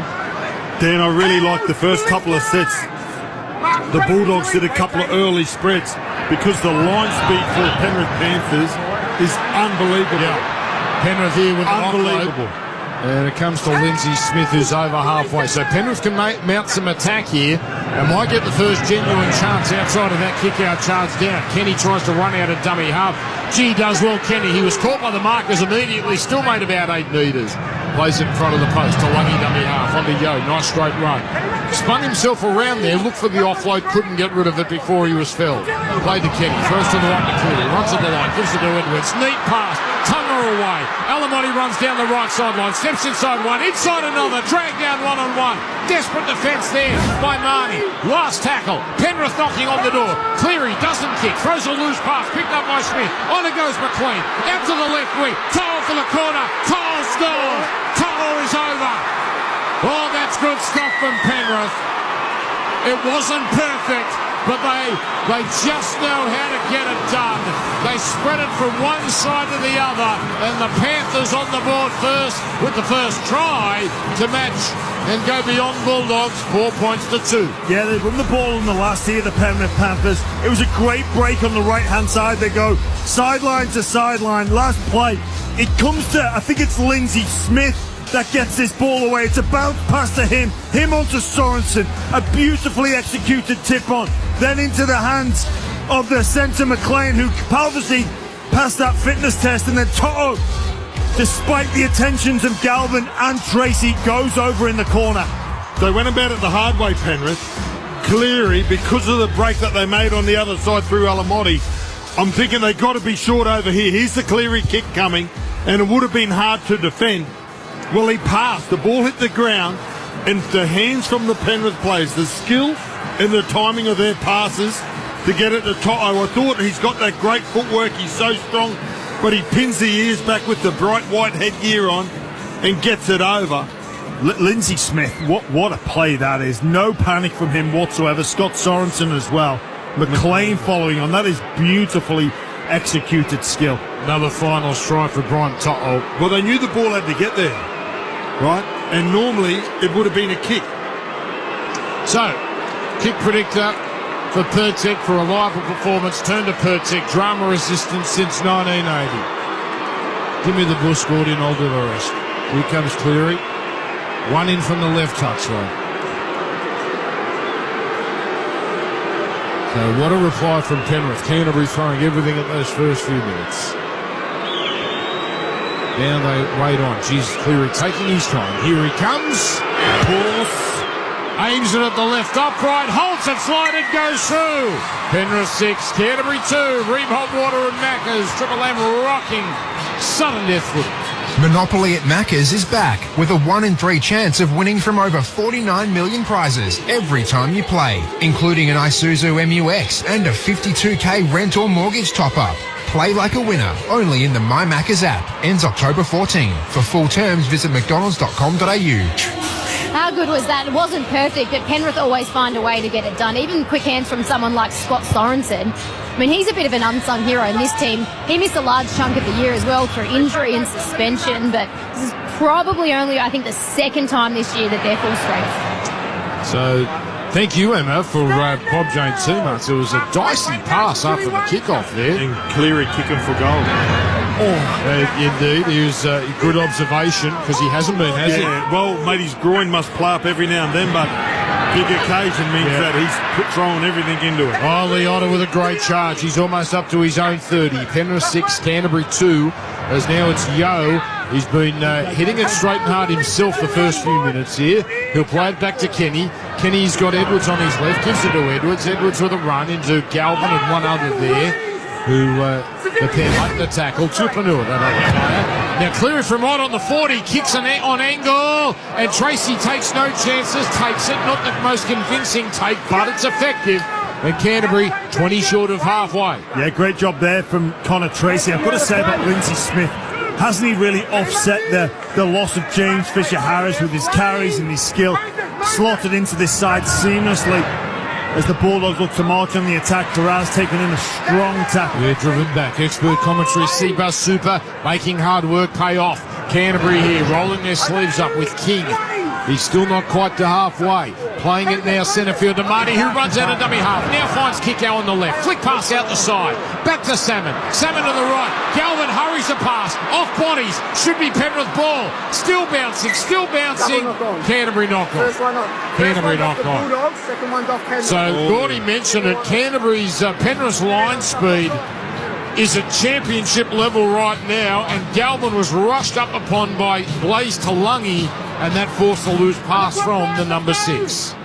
Yeah, the ball, yeah, it is too. And who's that flies out to pick it up? Is it Preston? So Preston comes forward and certainly sticks a hand out, and that is a correct call from Ashley Klein. Just in the wash of everything that happened with the kick-out charge now and the Edwards situation, I think the Bulldogs actually end up losing their challenge because yes, they did. I think they challenged that play. Yes, they did. It was denied and lost. So it's interesting.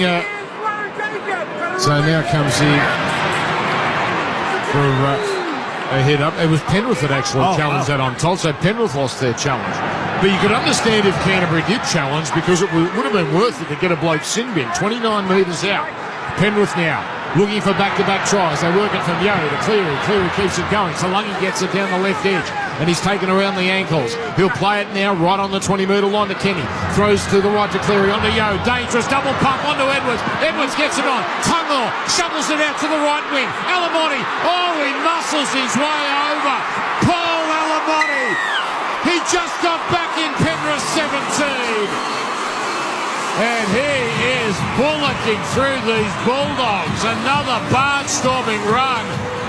I tell you what, this is awesome from the champs. 10 points to 2.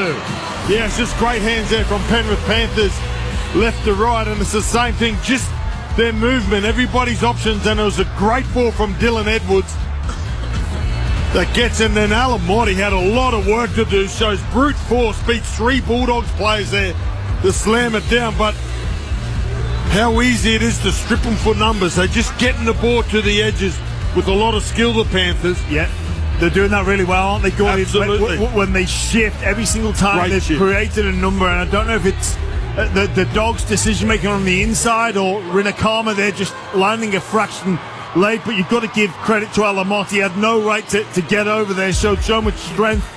The former Bulldog gets one against his old side. Yep. He started in the grand final last year, but this year been a bit iffy. Isaiah Yeo again, just the way he carries that ball into that. We see it each and every week. He is immense. So now the right touchline for Cleary. Nailed one from the left touchline. Perth's a kick predictor, 57%. He must have a great record from the right touchline. And now the Canterbury fans are stunned.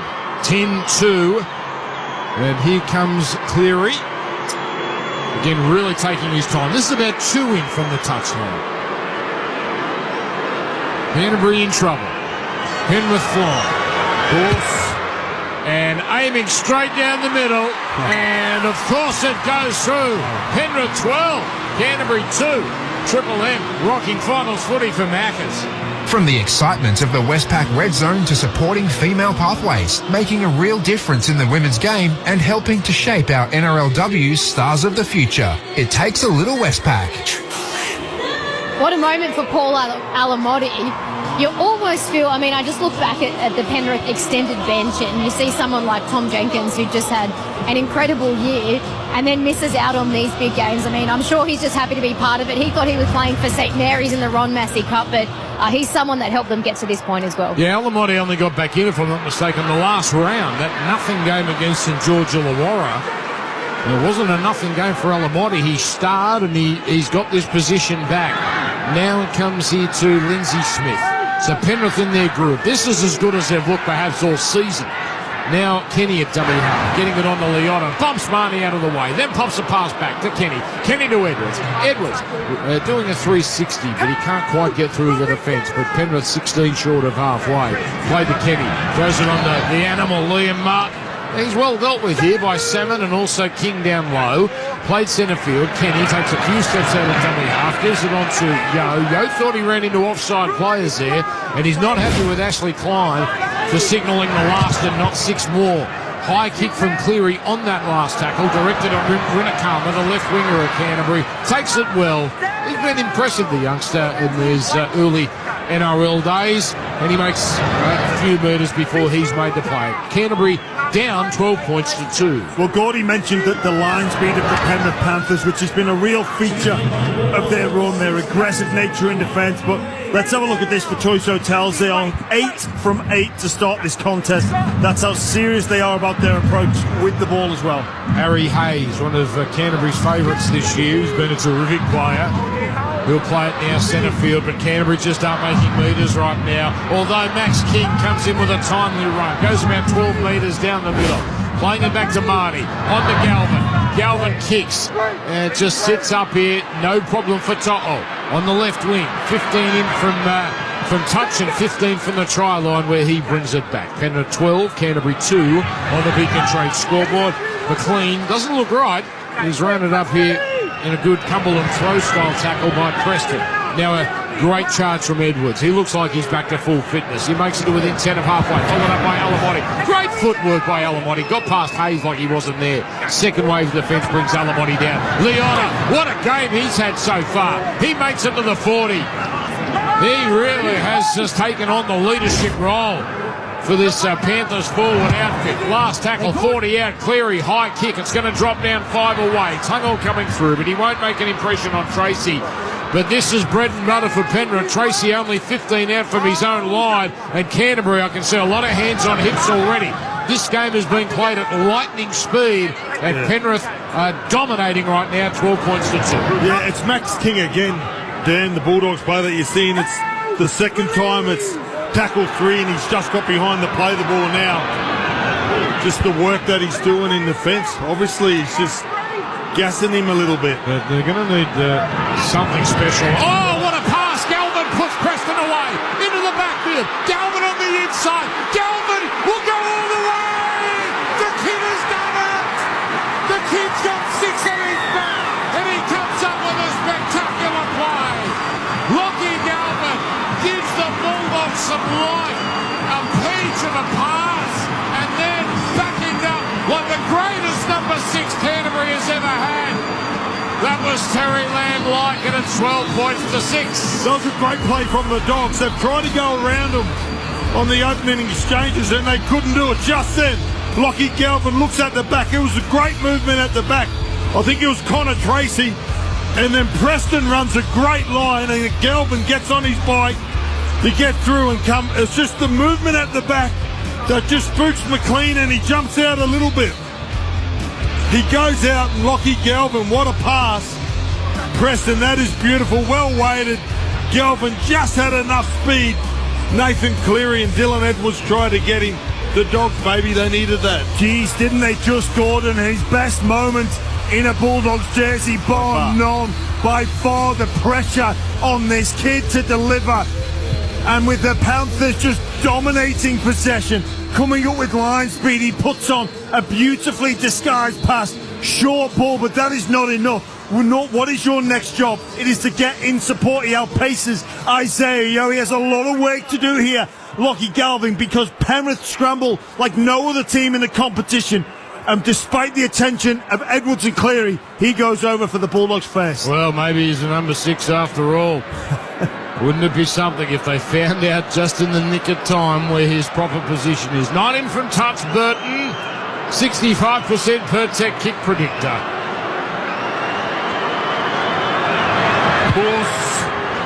Down the middle it goes.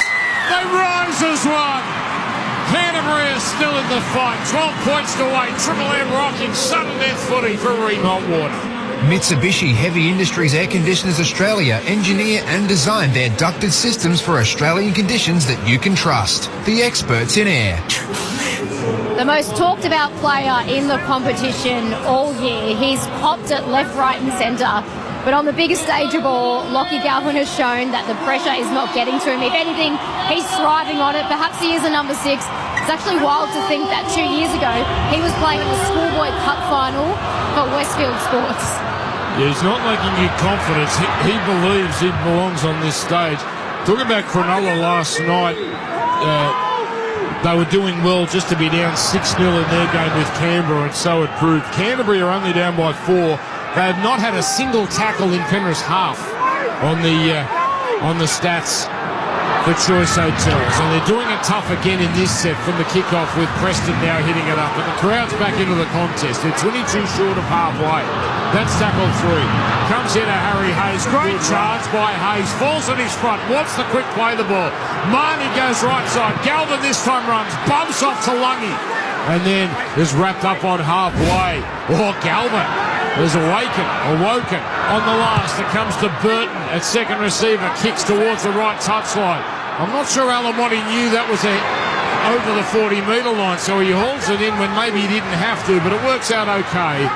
He plays it 20 out from his own line after bringing it back, and now Tungle doesn't go too far. Yeah, good set after points for the Dogs, and you're right there, Alamotti. I think he just panicked. He wasn't quite sure whether a 40-20 was on, but in the end, the right decision to take that ball on the full. James Graham, Gordon Tallis, your Seabus super experts. Now it's Maloney down the middle. And back slammed here. He almost got rid of it. Had he tried to get rid of it as he was put down, that would have been a catastrophe for Penrith. But he held on to Lungy, and now Dylan Edwards busy. Down the middle he goes. It comes from Kenny to Cleary. Cleary puts up a high kick. Coming down for Rinakama again. Good chase. And courage from the youngster, because Liam Martin was all over him along with Isaac Tunga and Alamotti there as well.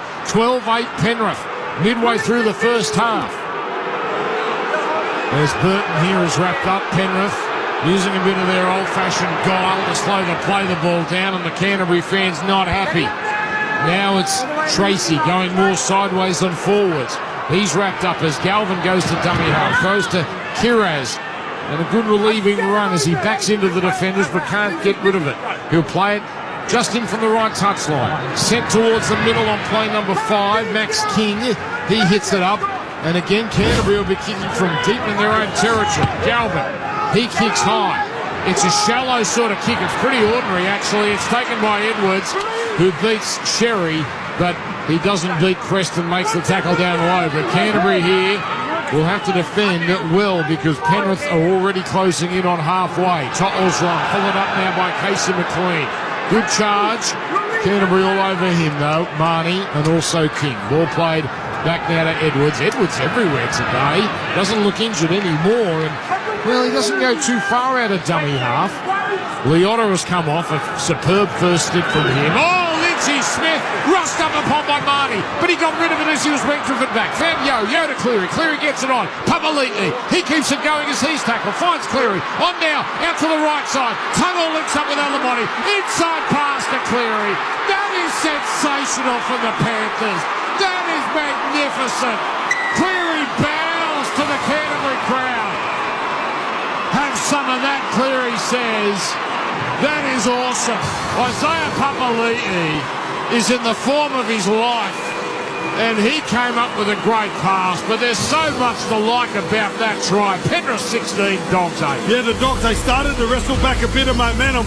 Reed Marnie flies out and puts a great shot on, but it's the offloads that are killing the Dogs at the moment.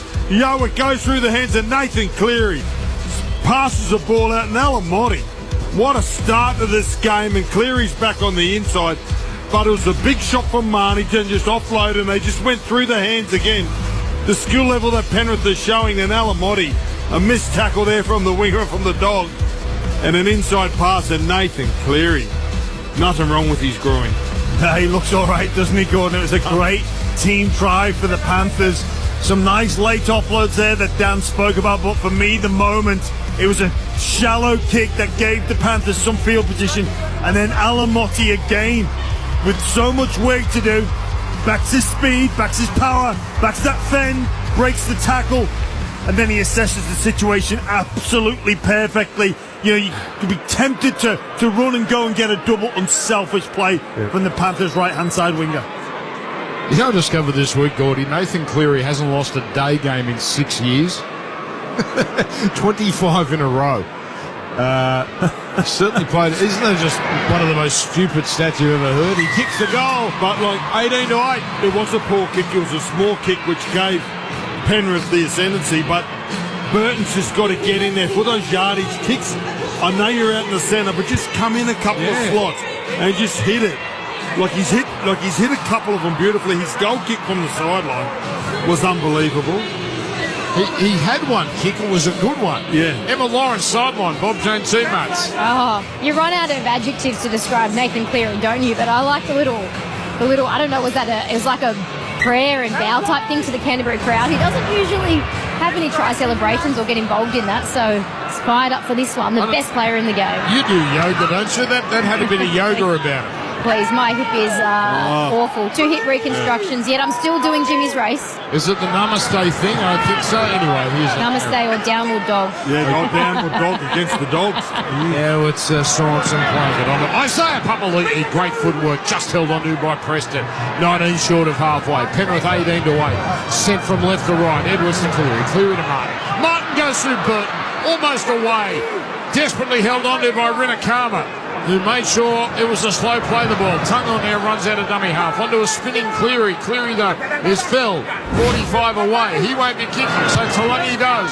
High end over end kick, this time towards the Carraz wing.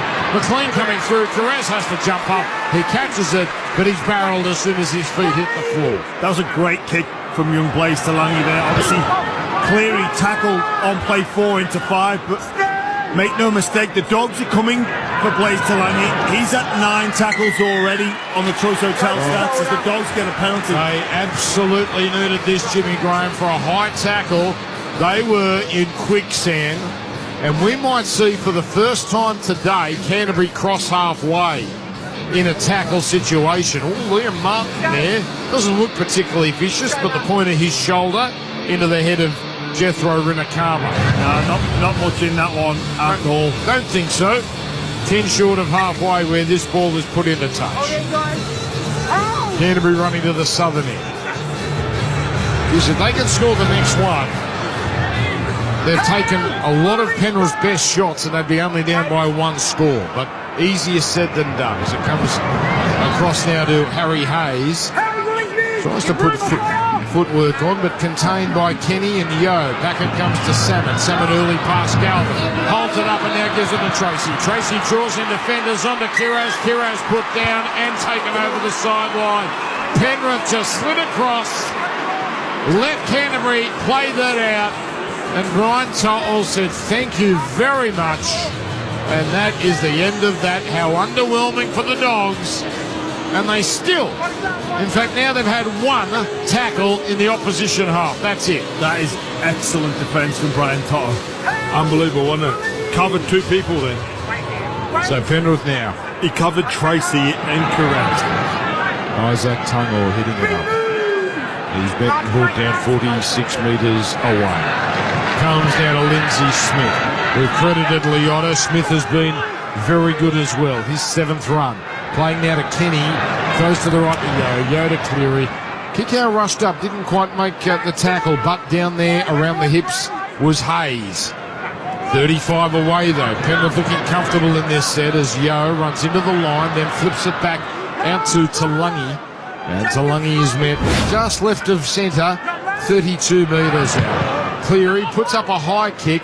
And it's deliberately there to plug and keep Canterbury in their 10 and mission accomplished because Tracy catches it but has nowhere to go on the right side of the field. Sherry had a dummy half. He beats the markers then. I think he got a little clip there and yet again Canterbury get out of jail free card. Again a nothing tackle. There's no malice in it. But the clip across the face and that's a gift for Canterbury. It is, Dan, and they're really... Cherry puts on some footwork, but I mean that is the slightest of touches. He gets him flush on the chin. You see, that's a penalty every week. Yeah. So Kurt Mann into the game now for Canterbury. Can they hold on to it for a few tackles here with some at least half decent field position? It's carried forward after the penalty restart by Sherry. Well, that's what Penrith have done well down there. Still at 100%, 13 from 13. Yeah. Now it's worked forward, one out by Salmon. 18-8 Penrith. Here's Sexton working it on the left side where he links up with Hayes, but Hayes well handled by Martin. Played back to Marty. Throws to the open right to Sexton. Nice straight road. Oh, one to Burton who was clobbered. Was that Blaze Talangi ironing out Burton and jolting the ball free? Wow. How much has this young man come along? Don't think you're going to go through the motions against Penrith. Burton just comes across from the left side to the right and grabs the ball and thinks he can play slow. Their line speed is so fast. It's so aggressive. And that's a great read. That's a great read from young Blaze Talangi. He's been put to the sword and put to the test, rather, from this Canterbury right-hand side attack, and he's stood up to the challenge. He's had an excellent game in all aspects, especially defensively so far. Remember, first 6 weeks he was not used because the word was he wasn't up to it defensively. He couldn't fit into the system. Well, does he fit in now or what? Penrith 48 metres out. Sniffing another try. They've already got 3 as Martin goes one out on the right side. Now on the next it comes to Liam Henry. He was tremendous against the Warriors and he charges into 2 defenders and they have slowed to play the ball down here. It may have been a flop involved. It's a penalty. Now what does Cleary do here? Ball in hand and they've got to take the 2, don't you, to put it out to 12? They've got to like their chances. They're going to take the tab. I think they can bury them right here. And it's Isaiah Papali'i easing it up beyond the 30 and met centre field by Marnie, 25 out. Penrith looking to ram it home now with Henry charging into 2 Canterbury defenders just right of the post. Picked up by Kenny. Throws to the open left to Cleary. Turns it back inside to Yo. Not the crispest pass. Yo couldn't quite get past kick out down low. Help up top. Now comes from the left side. Cleary on to Talangi. Talangi, out it goes. Away to McLean. The most beautiful ball out to Toto. And Toto strolls over. This is a clinic. The champions are putting on a clinic. Toto walked his way over the line. It was that easy in the end, but the work of the Panthers, exquisite. 22-8. Yeah, they backed themselves. They don't need the 2 on offer again. Nathan Cleary into the line, pairing so well with Blaze Talangi. It's been a feature of the Panthers' play in the opening 30 minutes of this contest that when they've gone to the edge, they've managed to strip the Bulldogs of a number, so they've clearly identified something there. Maybe it's an adjust in depth or player position ever so slightly, but it's been 4 times, 5 times, 6 times they've shifted, and it's Alamotti or Toto that's found themselves in space. Take nothing away from the work in the middle that is done to free these guys up. It is sensational, but far too much room to move on that edge, Gordon. The variation they have in that play where they come out the back, everybody's an option runner. They can hit short, they can hit out back. The movement that they showed, the Dogs are a really good defensive side. That's what's got them in the last couple of years, and they just pull them apart like a hot chalk. They just pulled them apart. What a description. And accurate. I don't want to get ahead of ourselves here, but can you imagine Penrith in daylight against Brisbane in daylight at Suncorp?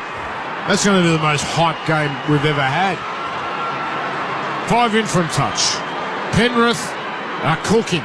I love Hot Chook Lang Park, but could we just drop the stadium up there to get 80,000? Because they would. Cleary comes in straight down the middle. Penrith 24, Canterbury 8. And it feels right now Penrith aren't just making a statement to the Bulldogs, they're making a statement to the Premiership. Somebody try and stop us. Emma Lawrence, Bob Jane teammates. Slick hands from the Panthers, yes, but put that one down to the massive hit from Blaze Talongi on Matt Burton. Like, Blaze Talongi, not a big bloke, and as you mentioned, couldn't get a spot in the starting side early on because of his defence, and hasn't he come a long way? And I just want to know, Gordy, have you copyrighted pulled them apart like a hot chook? Because I might like to steal that and use that along the way as well. You can have it, Emma. Yes. You can have it. Don't say hot chook. Gordy is start salivating, my man. Robbo's here, he likes. Oh, mate, he's my favourite. I'm a big fan of that. Let's be honest. We all don't mind strolling into a Coles or a Woolies and just saying, I'll have one of those for $11, thank you. Put it in your trophy, just have a leg and then put it on another shelf. Who hasn't done that? What? 21 short of halfway on the Yo carries it forward. Have the wings. I just have a drumstick and put it on aisle 7. Now it's... now I just got that. Here's Papali'i underarming a pass, and Manny gives it to his claim quickly. But busy Papali'i. That's his second carry in that segment. Oh, hang on. Penrith are running it on the last. They're up to halfway. There was a player dragged out of it. Martin Matter. Intercept. And now coming away with it, saving a try is Connor Tracy, but we're going all the way back. And yes, a player was taken out. It's a correct call from Klein. After he passed the ball. Well, if he gets... That was one pass away from being 30 for Penrith. 30 in the first half, in the first 30 minutes, roughly. So it was, it's fair. I mean, it's ticky-tack, but Kick-Out got a little piece of Liam Henry. Well, do you know, and Kick-Out goes around the wrong way from the Penrith defender where he loses sight, and Liam Martin hits the centre with the right foot step and goes through. This is a big set for the Bulldogs defensively. I think if Penrith score here, it's game over. They need to hold on. Gordy approving of the music here. Now it's Sorensen charging it up. It is. Can never go wrong with Credence. Can never go wrong with Credence. That is a Triple M 70 song if ever I've heard one. One of the great DAB channels. Now a hit up from Papali'i. He has been magnificent. This time no offload, but he'll play it inside the 30. Slow play the ball on. I think Klein go Canterbury. A bit of a break there, as now it's Yo with footwork jinking at the 20-metre line where he's claimed. Played back now to Kenny. Throws left to Cleary. Delays the pass to Lungy. Lungy tries to run through. Galvin makes a crucial tackle. Got a bit of help from Sherry.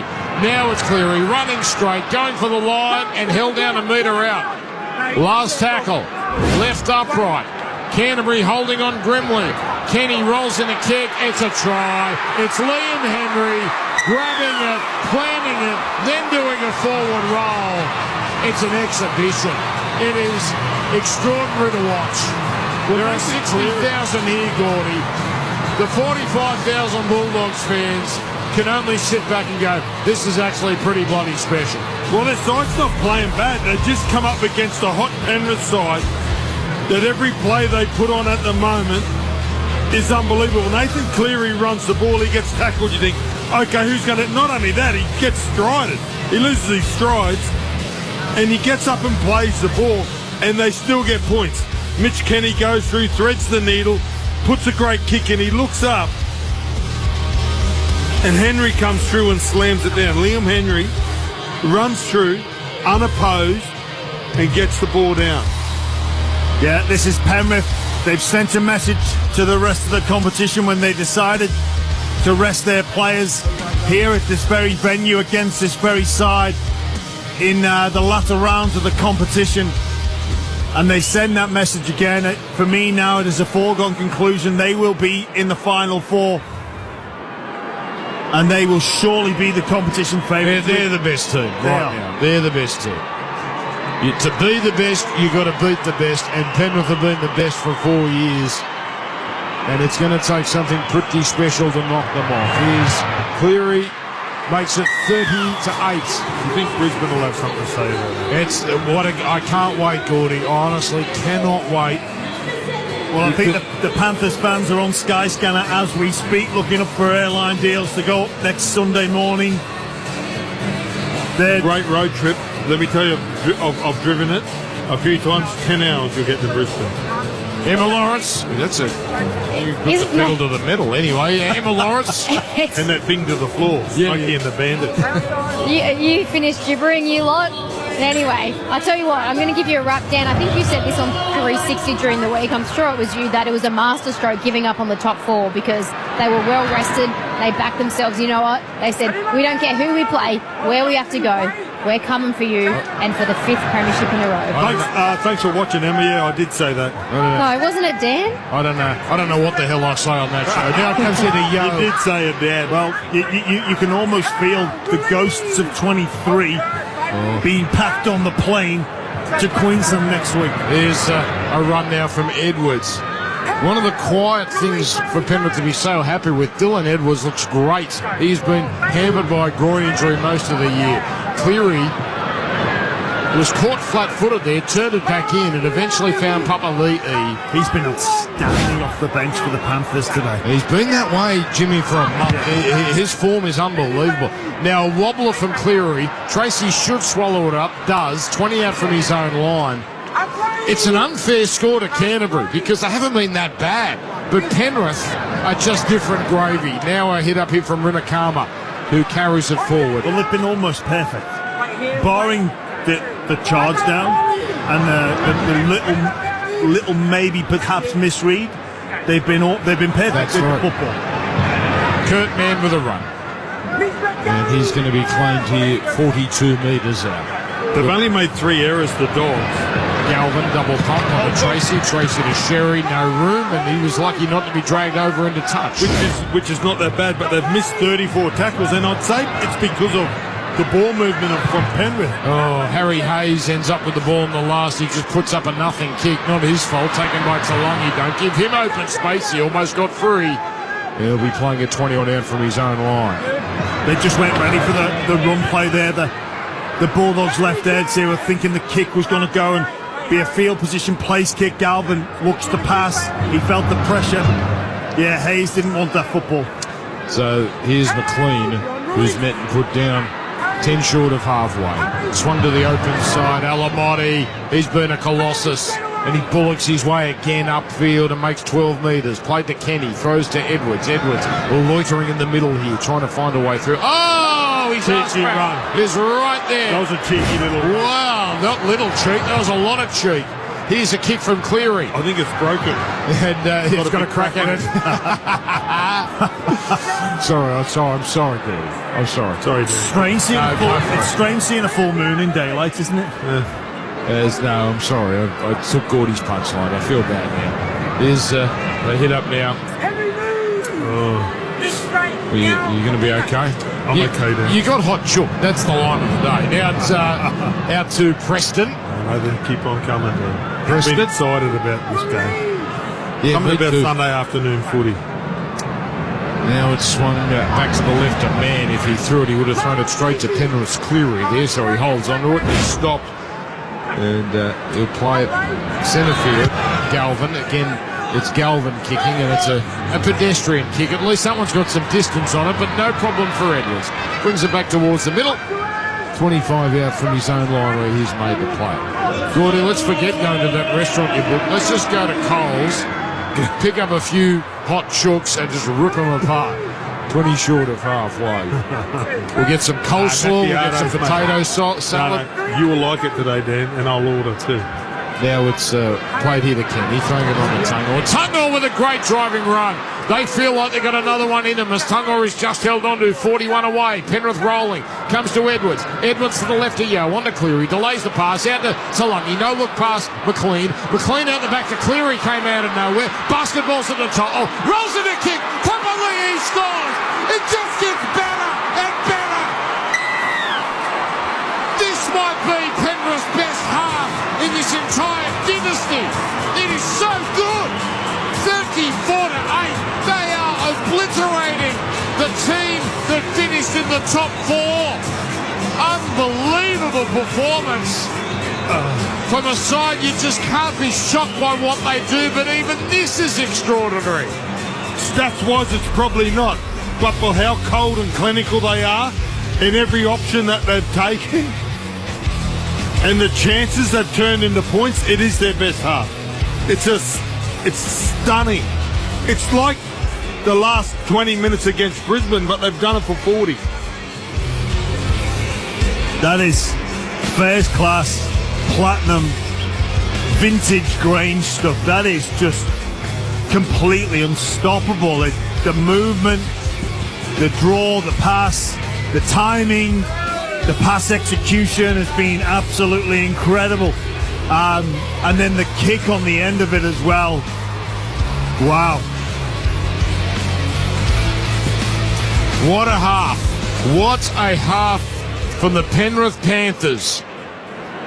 And you know, I think they can, if they keep on going, they can probably rest some of their players in the last 20 minutes. You're right. Which means they played 60 minutes, and then it just gives them a little bit more of a top up. And also, look, we'll get to the kick. I'll make this comment after this one. So Cleary, this will be 6 of 6. Got it. 36-8. Wow. I was going to say, this sort of starts to take away the advantage of the week off for the Broncos as well. I think when you're at home in that situation, the hardest game to win this next one is. You're thinking this could be a battle between these two sides, and they'd be warned from this, but it's not. And the intensity has been there from the Panthers to begin, but now it drops off completely. It doesn't need to be at the same level as it was for the opening exchanges. They won't do it, but the Bulldogs fans should stand up and applaud because they've just witnessed something pretty incredible.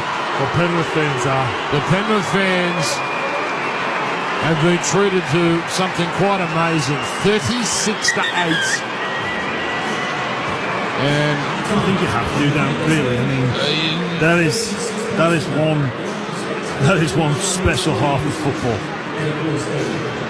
Penrith, they're so good at grinding teams into the dirt and winning professionally. Today they are doing it with style and grit and skill, the likes we've rarely seen over these last few years. 36-8 at half-time.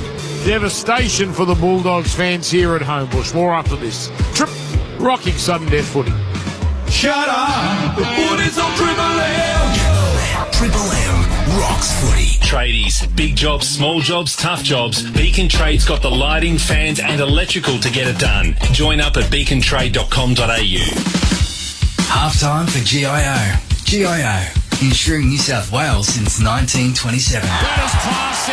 That is another New South Wales drive. Protect precious with GIO. GIO.com.au. Righto, lads, I'll be back in a bit. Just got to do my tax. But it's your round, mate. Don't worry, I'll only be a sec. With H&R Block, you can do your tax return online with an expert, anywhere, anytime, with a maximum refund guarantee. Here you are, lads. I bought this with the $653 extra that H&R Block got me. This tax time, maximise your refund online with an expert at hrblock.com.au. Maximum refund guarantee. Anytime is 7-Eleven time, particularly at 6:50pm when the game is about to begin and you need something to bite on that isn't your fingernails. Get game day snacks delivered anytime at 7-Eleven. Find out if we deliver to you. Don't you worry, your mum will get the best care at our nursing home. You mean like 12 months free roadside assistance with every logbook service on almost any car kind of care? Yeah. Get the care you deserve at My Car, Tyre and Auto. People first. T's and C's apply. I'm voicing this ad without undies. Completely pants-free. Why, you ask? Just because.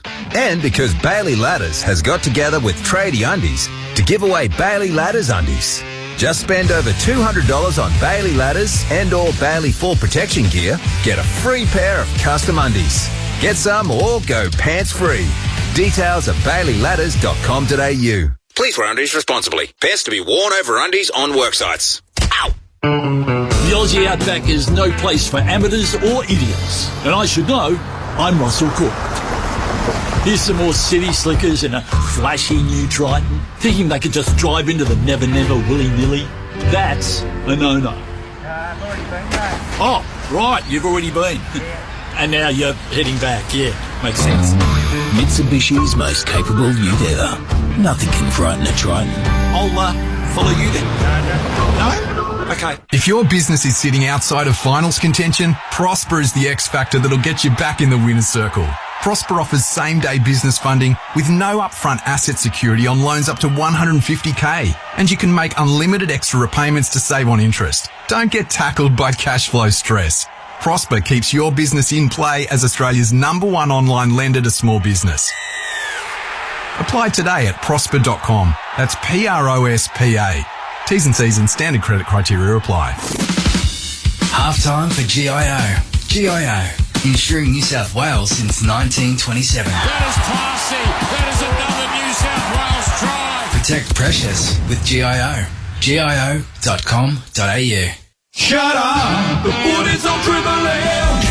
Triple M rocks finals footy. Beacon Trade's backing your next install. Fans, lighting, electrical, sorted. Join now at beacontrade.com.au. Well, we just were thankful for that breather because Penrith were unstoppable, relentless. 36-8. James Graham and Gordon Tallis here, your experts. Emma Lawrence on the sideline for Bob J. T-Mart. Gentlemen, what did we just see? Well, perfection, Dan. Quite simply. Close to it. In terms of with the football, 20 from 20.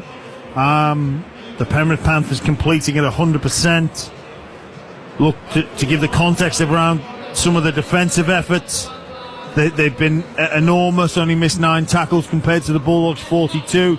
And the Dogs with 0 tackles in the Westpac red zone, only 5 in the half of the Panthers. That is some performance. Watching them live, and it's so different against New Zealand. Like they just starved them of field possession, but like they dominated the territory, and that's 75% of the territory. Like, and as you said, like the Dogs for the first 20 minutes, they got tackled once in their half.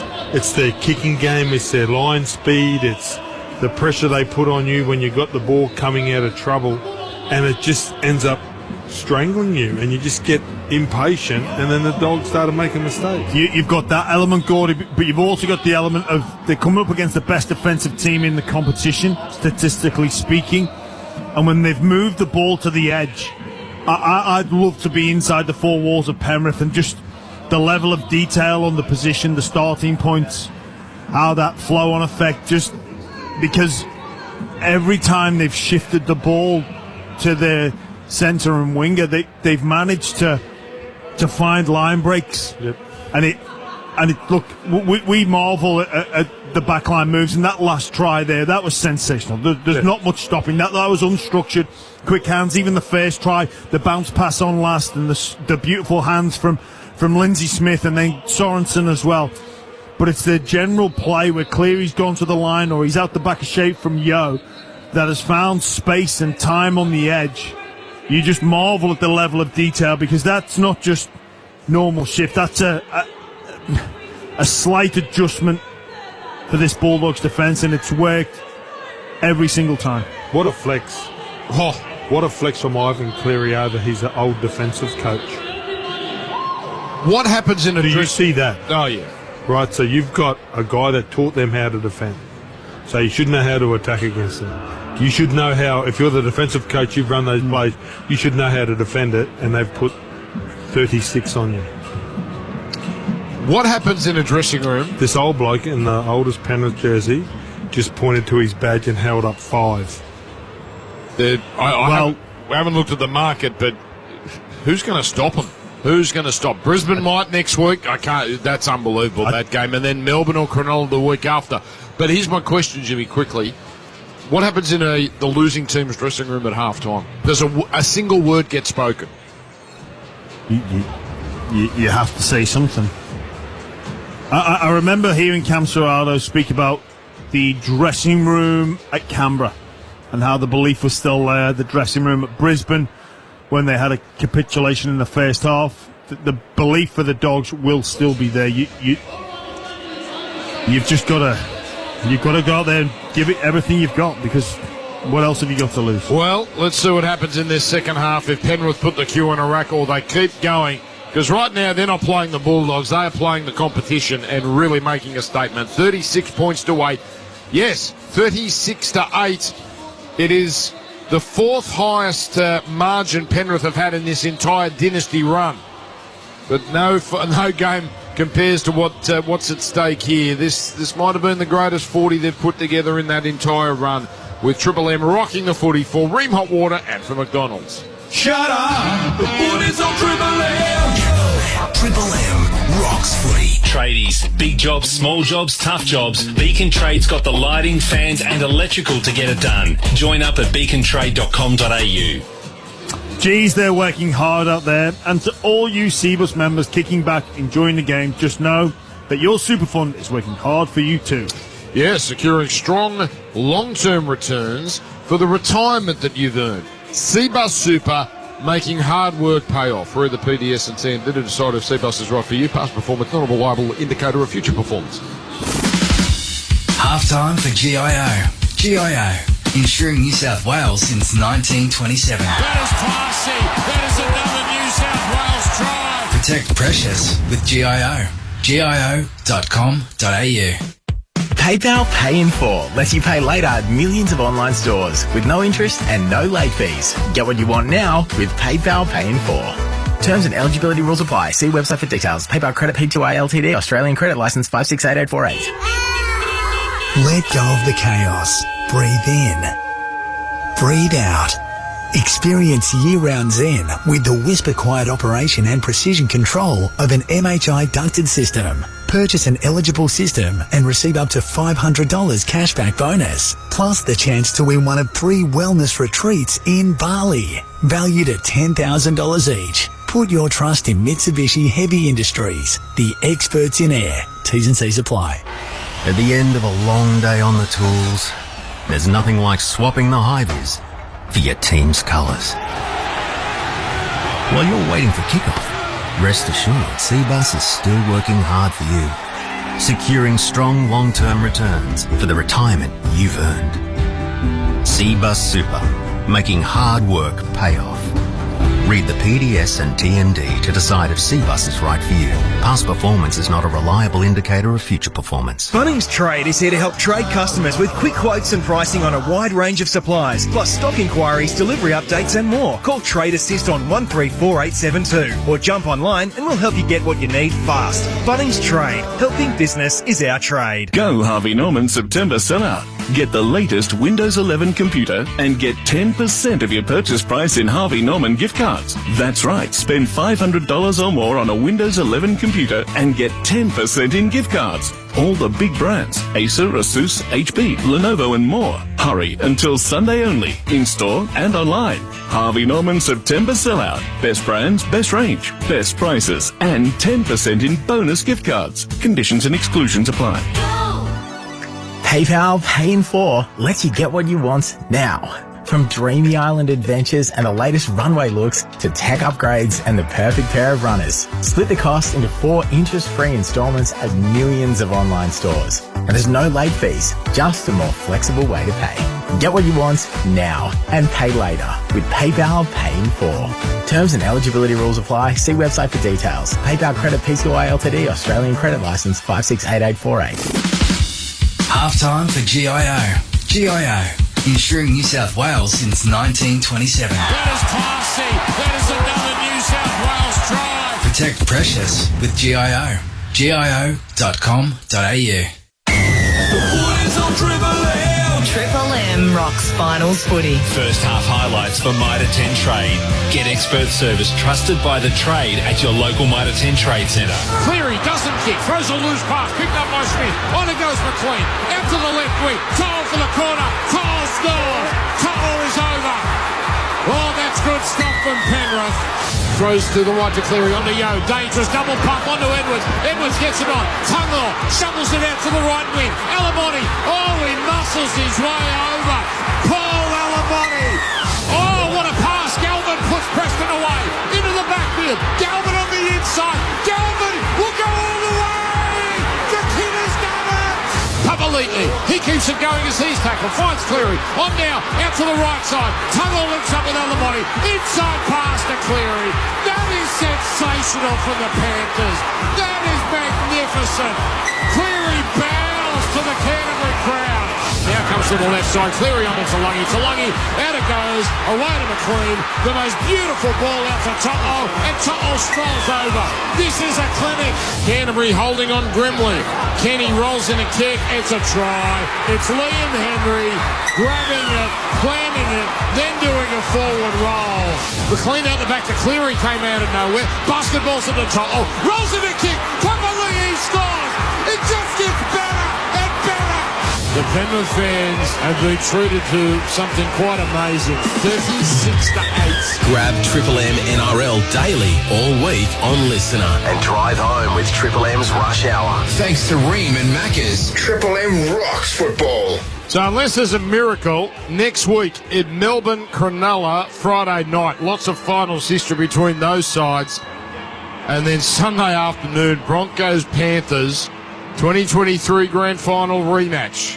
Magic Round marquee game rematch.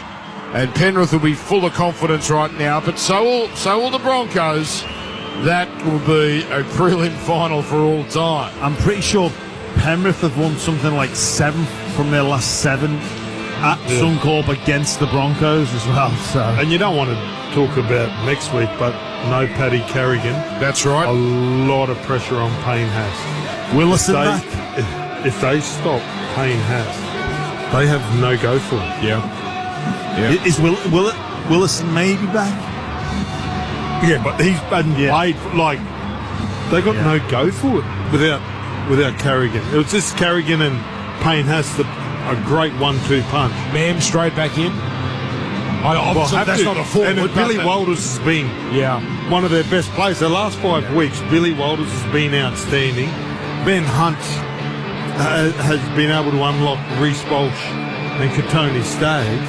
Billy Walters' tempo has been noticeable. He's not 100 mile an hour. He's slowed the game down a little bit. He's been excellent, devastating news for him. But Gordy, you know what? I think you're right. We'll probably see the opening exchanges play out here, and the close. If the lead extends or stays the same, don't be surprised to see 7-13, maybe even 1 look for a spell. And Jimmy, I think you need to have a word with some of your Bulldogs faithful. P1 apparently already chockers. Some Bulldogs fans have left. Now come on, Jimmy. We can't have that sort of behaviour. 36-8. Here's Kenny into the open right across to Yo. One of Triple M's people has reported that in. I won't give away the name because I don't want his car to be keyed.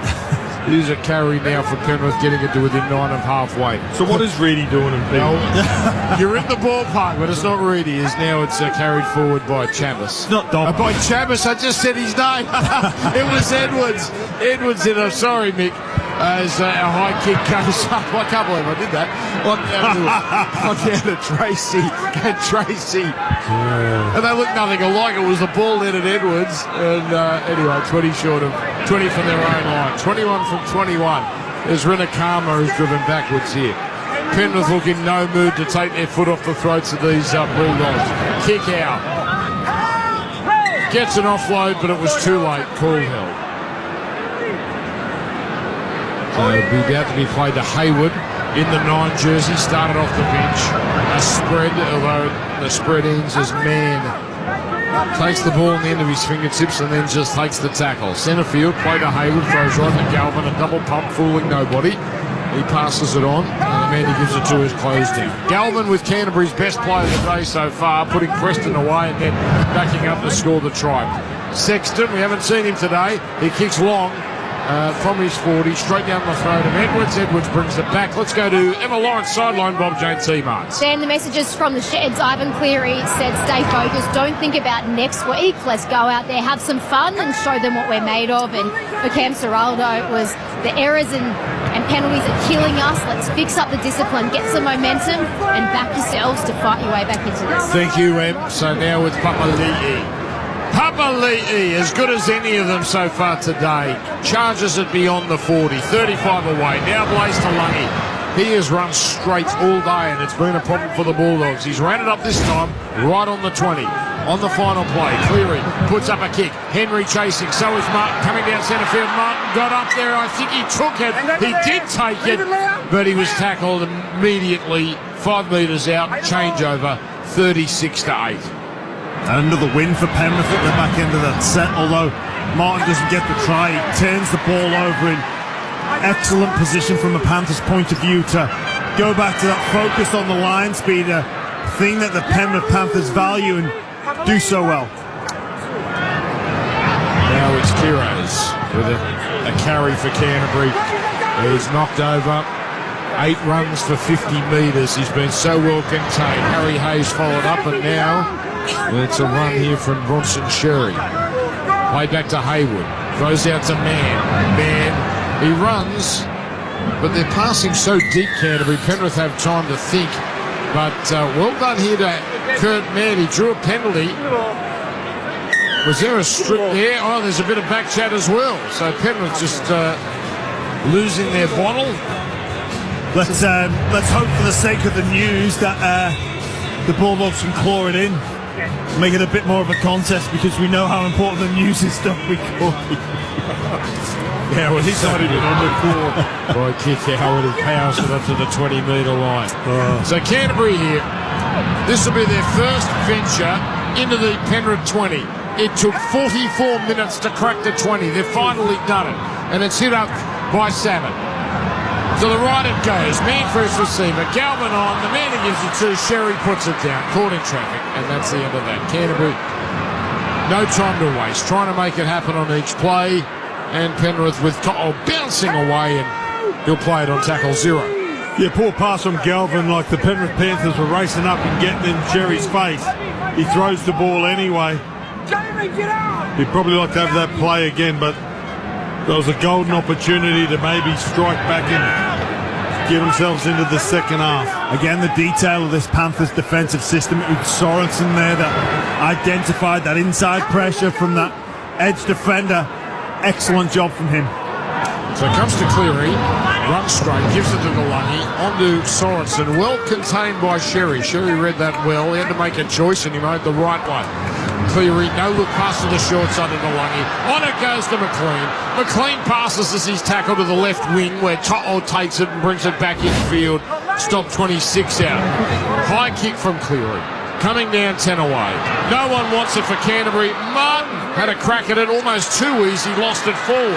Canterbury come away with it. Rinakama shovels it on to Burton, and Burton dragged down on his 10. So now it's played back here to Sexton. Rinakama bringing it forward. Does that count as an incomplete set if they knock it on the 6th tackle? I don't think it... I was just thinking that myself. It certainly shouldn't. No, but... it might be no, 23 from 23. Comes to Man. Man running down the middle. But again, well contained. Triple M rocking finals footy. Galvin turning it in to Tracy, but 3 Penrith defenders there to bring Tracy down. Now Hayward running out of dummy half. Swivels and passes as he's falling. Finds Hayes. And Hayes is felled. Ball played here at Hayward, away to Galvin. Fires a bullet to Sherry. Draws in 2 defenders. Finds Kiraz on the right wing. Kicks it back in field in desperation, and Cleary is back there and he takes it and he gives it here to Alamotti. That's the energy that the Panthers have. See, the Bulldogs run the ball on the last and they run to their right, attack the left edge of the Panthers. The whole right edge just on their bike in anticipation straight away, and that's not just because of they've got the energy, that's just what they're about. There's 4 or 5 Penrith players that went just in case, and that just in case landed at Nathan Cleary, and he managed to find a pass as he goes for a 40-20 here. Well, let's see the angle. It's a great kick. It's a great kick. Of course it goes there. He's showing off now. He's showing off, Nathan Cleary. He hits it with his outside of his foot. And you're right, Dan. He just had a look over. There was open space and he just hits it. Just off the outside of his boot. Curls it back, it lands. If you don't think this bloke's the best player in the comp, you need to watch a replay of this game. It's been incredible what he's produced today. He's had plenty of helpers though. In front of the sticks, it goes left. Cleary, no look pass. Sorensen threatening. Brought down Galvin and one other. Only 5 away. Kenny short side away to McLean. Little flat-footed. Still drives his way close to the line. Oh, and he's just sent back, but only just. A metre out. Canterbury tired.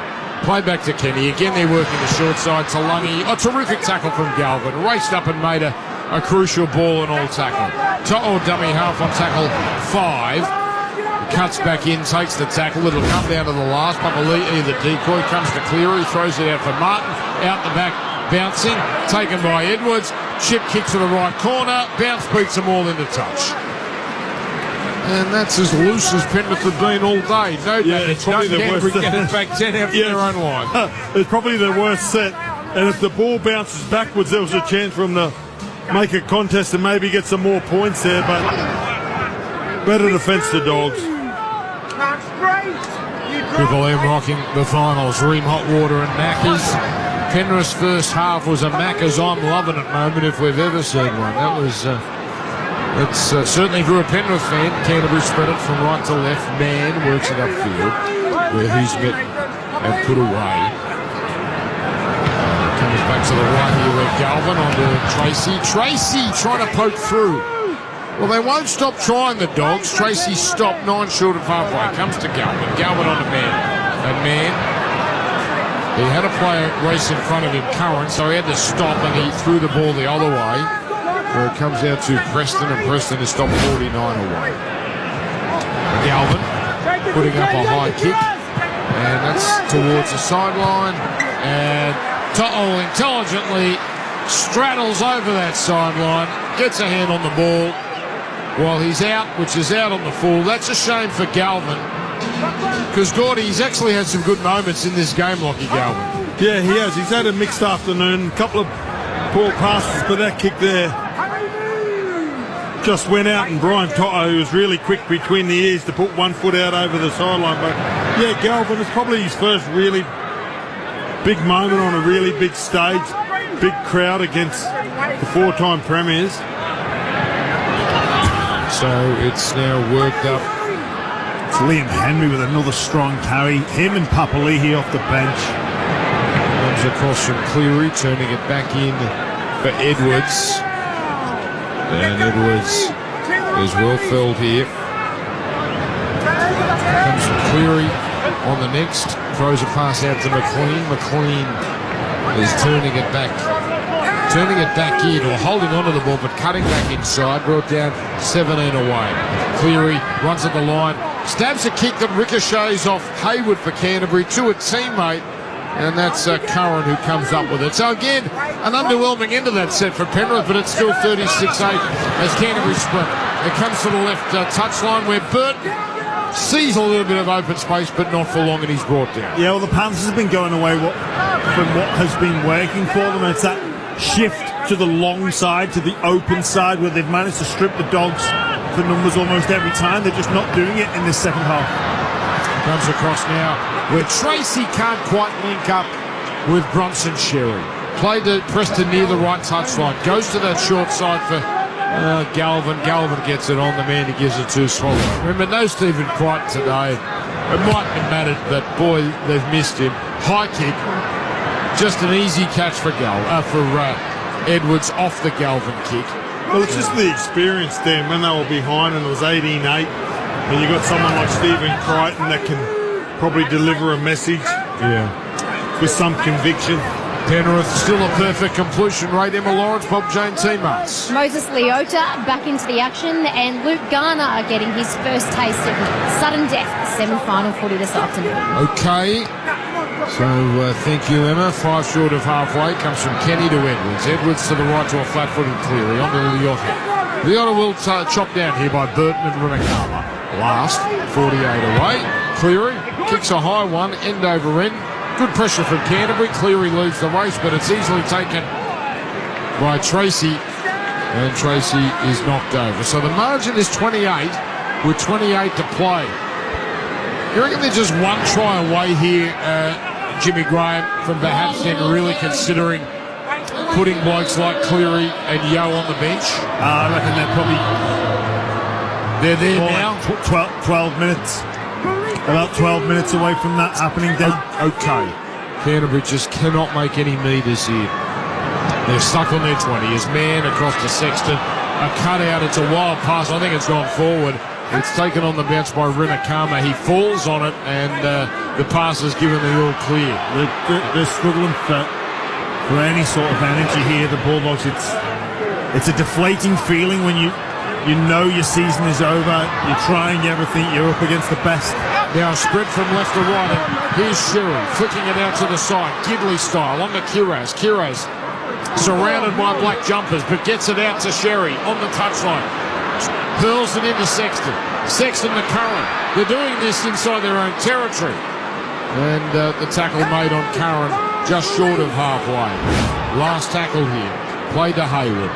Hayward to man. Man to Galvin. Runs into the line. On to Tracy. This is nice. It's a 2-on-1. Sherry, intercepted. To'o is in the clear. To'o, they're coming at him. Curran and man. To'o's not going to have the pace. He's got 2 tries. Ducks under 3 of them. Then passes to Tungle. Tungle inside the 20. Underarms it away. Garner just came on. Garner is stopped 9 away. Canterbury are still trying, but Penrith on the verge of their first try of the second half. Spread from left to right. Cleary over the top. Alamonte clear space in front of him. Yes, sir. Plants it down. A point to the Penrith fans right in front of him. And the former Bulldog just provides another dagger. 40 points to 8. Paul Alamonte, what the hell was he doing not in the Penrith side through this year? He is a great player, but all the work was done in the leader. Yeah, Jenkins obviously had a big factor in that, but this Bulldogs move to the right-hand side. They managed to get the overlap, and Bronson Cherry just got done by To'o. Looked like he was going to commit to Cherry in the last moment, fades out, intercepts. Great work from the Bulldogs chasers to stop To'o going over for what I believe would have been his hat-trick. Only 1 or 2 plays later, the Panthers moved the ball, and it's the opposite wingman. They've been in fine form, both the Penrith edges, with meters, runs, and plenty of tries. That's 5 between the 2 of them now. Alamonte gets his hat-trick. And Dan, I think it's almost time. The Bulldogs fans starting to exit.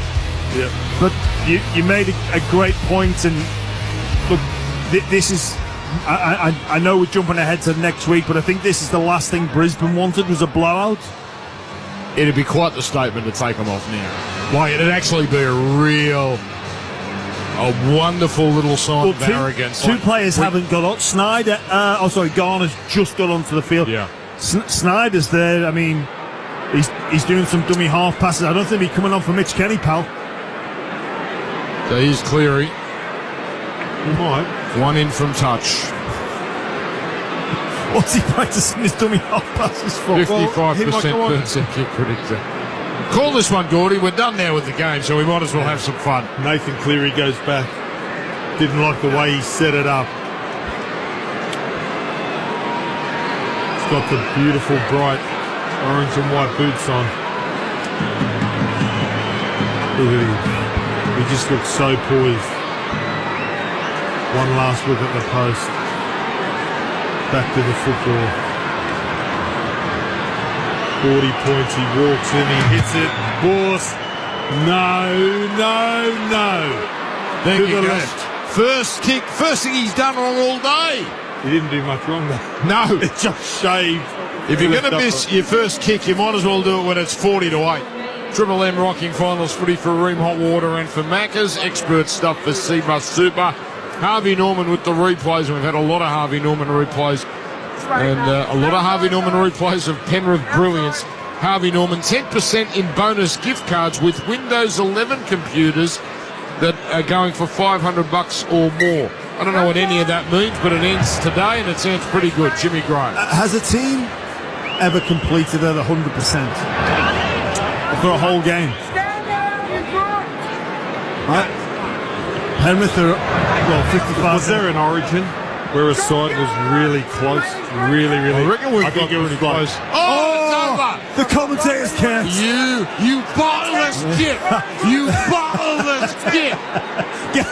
Get him out the box! I can't speak! Get him out the box! I can't speak! Oh, I not got a dummy half. Who was it? No wonder Garner's been... Snyder's been practicing his dummy half passes. He knew that was coming. All right. So, inside the 30, the Dogs.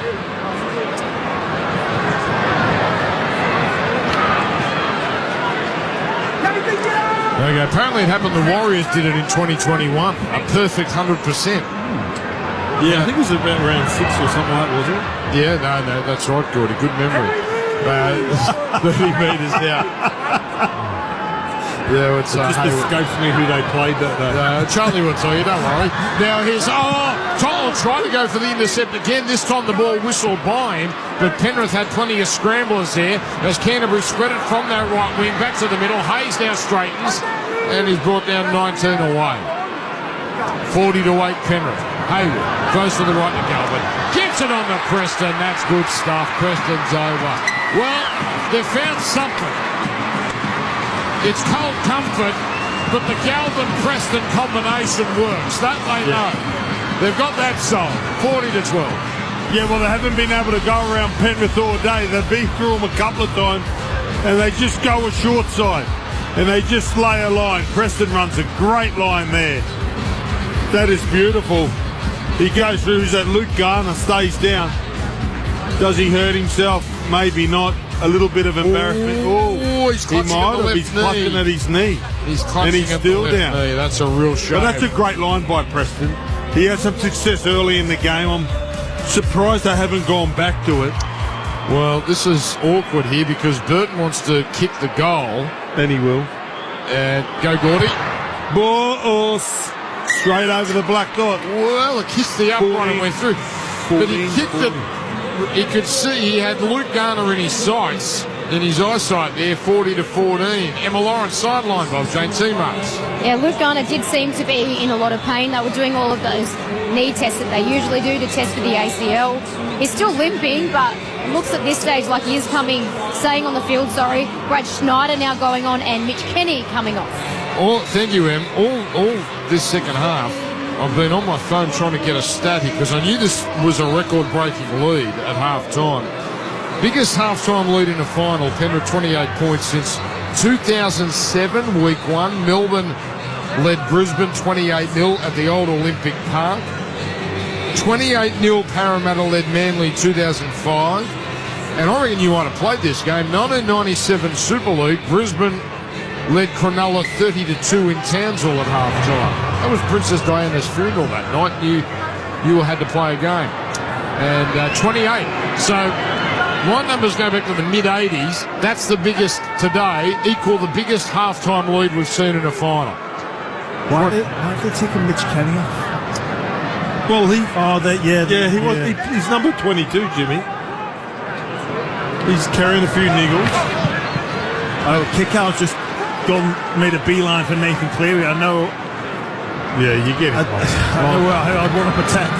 Here's Hayes. Hayes has been strong the last few minutes. It's well short of halfway. 40-14. And gives it on to Galvin. Oh, he almost puts Preston away again. Desperate stuff to Lungy down low, but he's starting to miss tackles.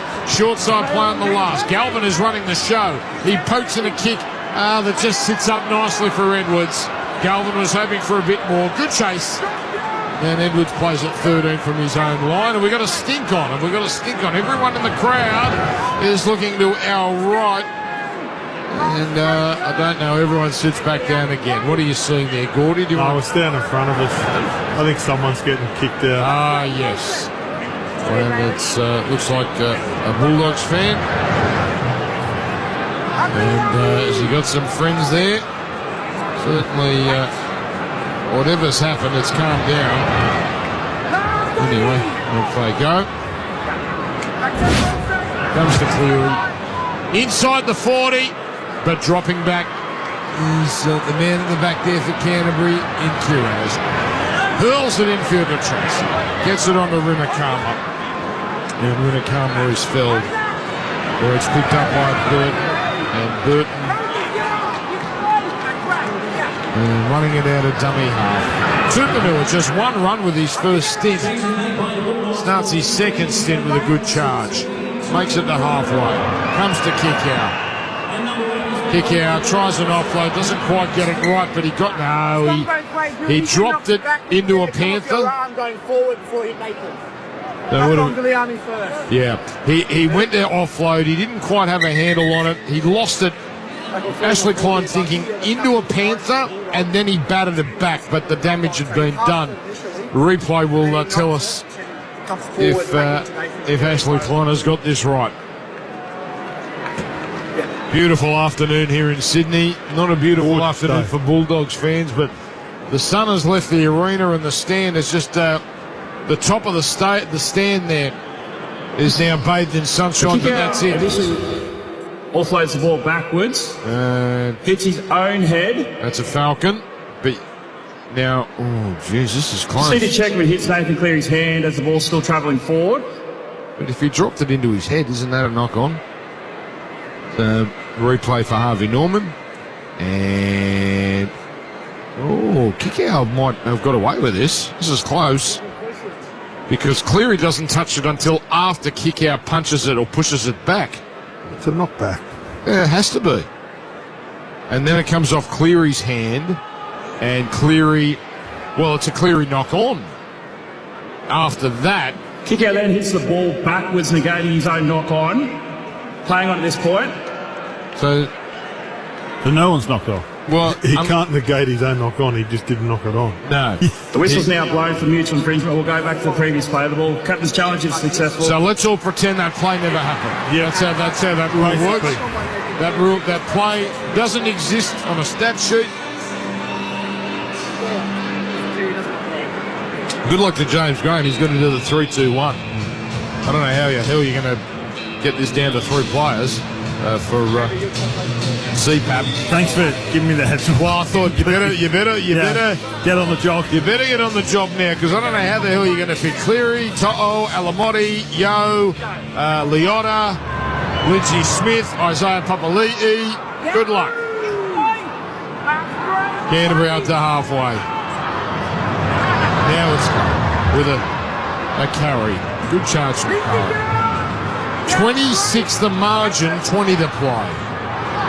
To the right it goes Galvin. Again, trying to put his man away, Preston, but this time there's protection with Talangi getting some help from Garner to the open side. 6 again here for Canterbury. Sexton to kick out, back to Sexton. Turns it to the right to Hayward. Hayward floats it over the top to Tracy. Turning it into a charging Kiraz. One of his more imposing, in fact it was Sherry, one of his better runs too. But stopped in the end. There's now Tupanua is going to be sent backwards after charging at 3 Penrith players. Right side play, Galvin on to Jacob Preston. They've only got one play today, Canterbury, and that's it. And Preston is brought down. Crusher tackle. Don't think there's much in it. Casey McLean stays down. He really got a cork in the buttocks. He reached for the left cheek, and now he's on one knee. So we'll keep an eye on that through Emma. Just looking ahead for next week, that battle over on that side of the field, McLean against Staggs. We saw him stand up to Stephen Crichton and potentially get his hand raised in that one-on-one battle. He'll have his hands full next week as well. So now it's Canterbury in front of the post. Enjoying a good few minutes here, but they need points and lots of them. Galvin out the back away to Tracy. Beautiful pass to Bronson Sherry. They're opening Penrith up a little here. Again, it's on Penrith's left. And Canterbury don't think they're done because they're sprinting back 40 to 18. So the margin 22 with 18 to play. Yeah, it's just a variation to the play before where Galvin goes and hits Preston, but he goes at the back to Tracy, who hits Sherry. That runs a great line, courage line. Dylan Edwards comes across late, doesn't have enough strength to turn Cherry over. But that's a great variation on the play where they hit Preston, and he just holds up, doesn't he? They just hold up the defenders. They go out the back. Yeah, he gets it down. Yeah, nice little move. They really look to go to their right side. Kick it quick too, Dan. Kick is good. Yeah. 40 to 20. 20 points in 17 minutes. If it was 40 to 20 Canterbury, you'd give Penrith every chance because you know what they can do. It'll take something from Canterbury, but you got to like the attitude. As soon as they scored, no, we're still in this game. Emma, sideline. Dan, the official crowd, 56,872. I have seen some of them walking to the car park, which I've got to say, I'm encouraging because we don't really want to be stuck in. That's right. A lot of people are going to stay just to beat the traffic. Here's an old line, but a goodie. Not as good as your arse crack, that bike racker's, what was it? That arse is broken, it's got a crack in it, Gordy. Just call me a bottle of skip and we'll get on with it. I don't know what that is. I don't know, but I was worried for a minute there. Here's a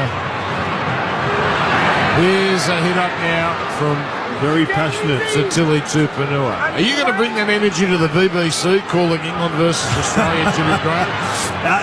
Yeah, but potentially, yeah. Oh, yes. What are you calling for the BBC? I sure am, Gordy. Wow. Gonna have to be very professional. Tupanua charging it, 15-metre run. Not implying that this isn't professional. You can. Another attempted intercept here as Canterbury again attacked Penrith's left, and it was an all or nothing play by McLean. If he doesn't get his hand there, Canterbury are lining up and going through. Well, Canterbury have just found a massive crack in Penrith's left side defence here. McLean knocking it on, so it's Canterbury ball again, and it's Galvin who really is causing some problems out there.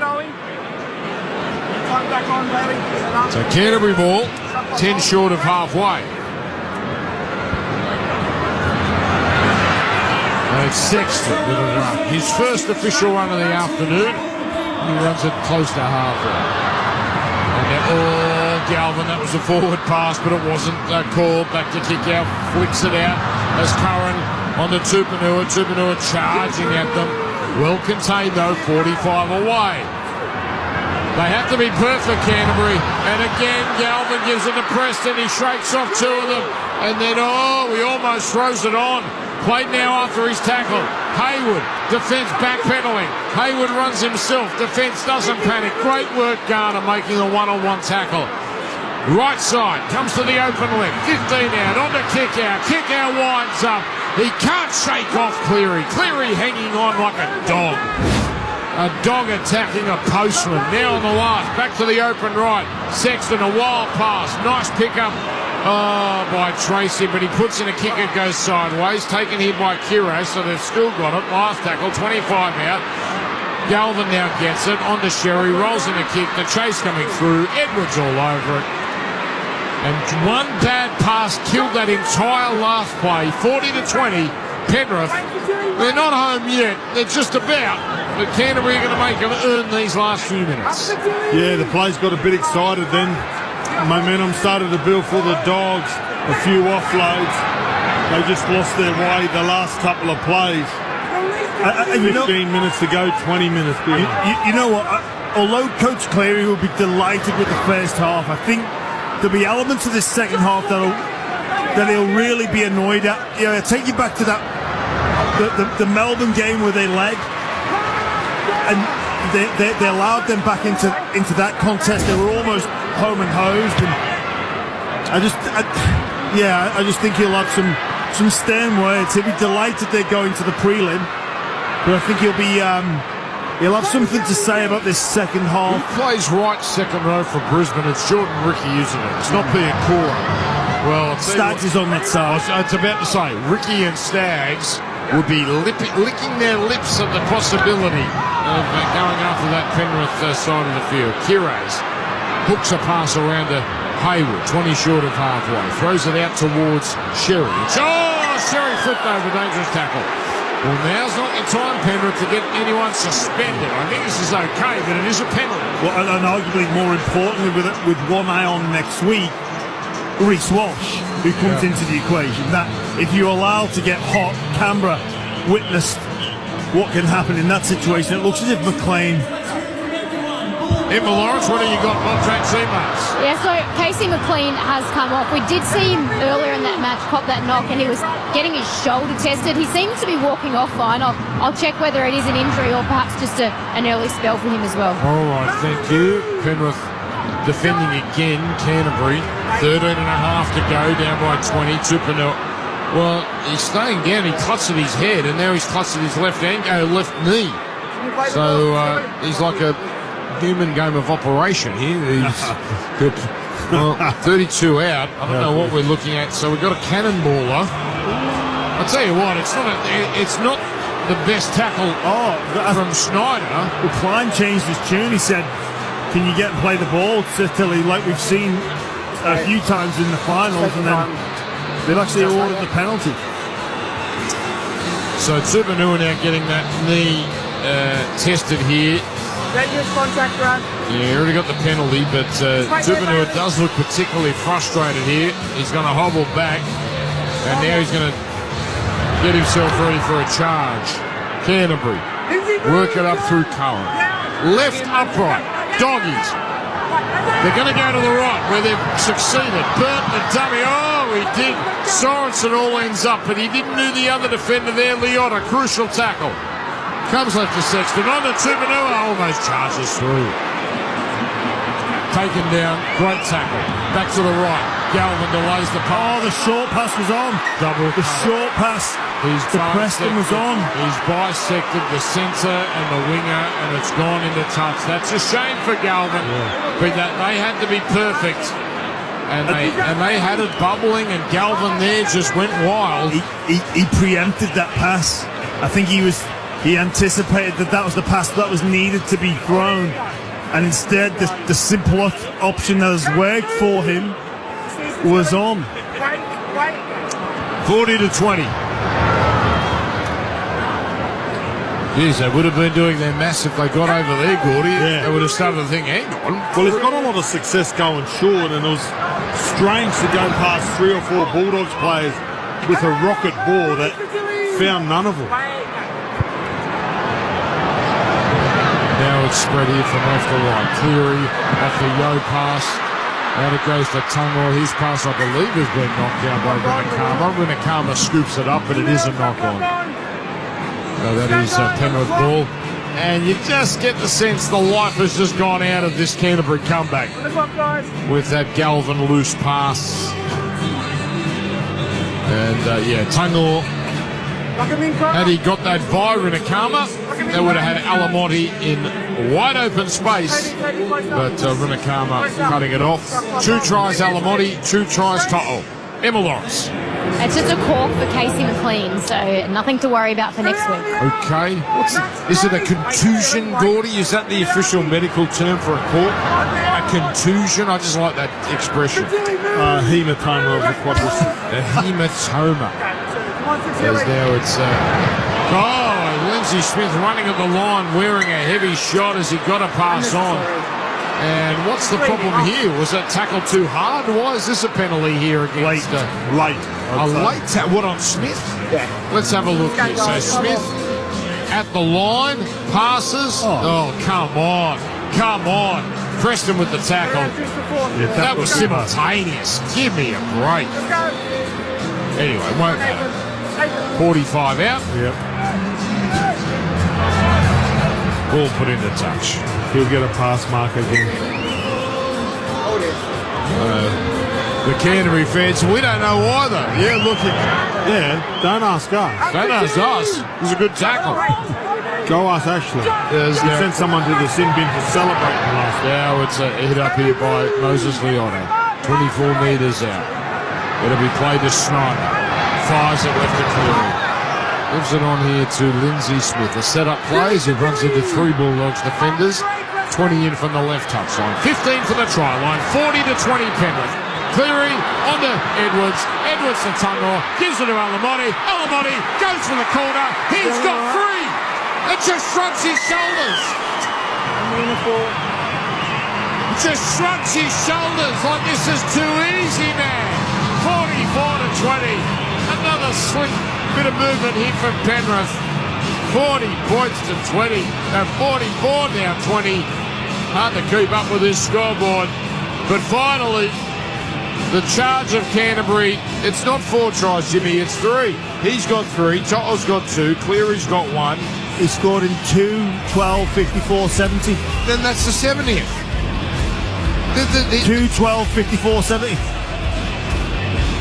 12, 54, 70. No, the 2 in number 3. Yeah. Oh, is that the 3rd try? Jimmy, cool down. My bad. Cool down. Bottle it, mate. I know. But Alamotti, what do you call that colour jersey, Dan? Is it bronze? Is it black and bronze, would you say? That's a good one. You couldn't call it black and gold because that's... it's not so gold. I think it's more... No, it's bronze. I like that. Yeah, it is. You know what? It's the colour of the trophy. Yeah, it is. And it's the colour they used in Vegas. Jimmy Graham's still not convinced. He thinks he is dead set convinced Alamotti has scored 4. Yeah, no, I must have got a wrong try scorer. Charlie, can you click on this? I believe you. I believe you that he scored 3 tries. No, I don't think you do. No, I do. Just my notes are wrong. Well, your notes are wrong. My notes are wrong. There we go. So Alamotti he only scored 1 in the first half. So there you go. He scored both Penrith tries in the second half. Oh yeah, I've got Alamotti in for Cleary. My bad. I stand corrected. Not sure I trust you with the 3-2-1. Nathan Cleary on the west. You're confusing Alamotti for Cleary. I know. It's one of those days. 53% on the kick predictor. Off you go. Nathan Cleary, about 10 centimetres in from the western touchline. Gets to his stance, the deep breath.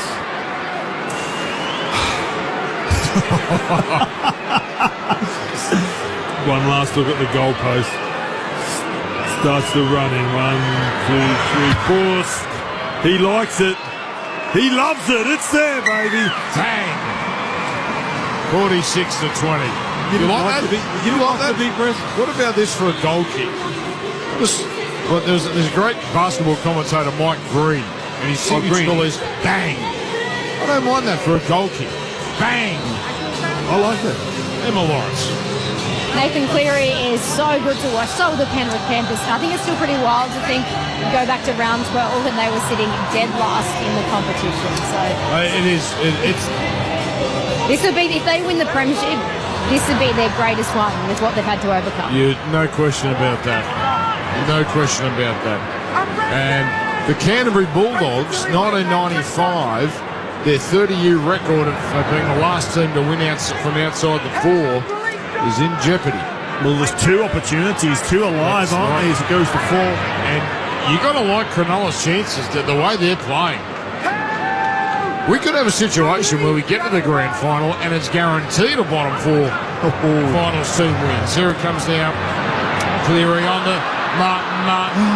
Bundled down by That's got to hurt him. And he's got to be hurt. Martin went down awkwardly. Did he jam on his shoulder there? That was nothing illegal, I don't believe. No. It was just a driving tackle from Kickow.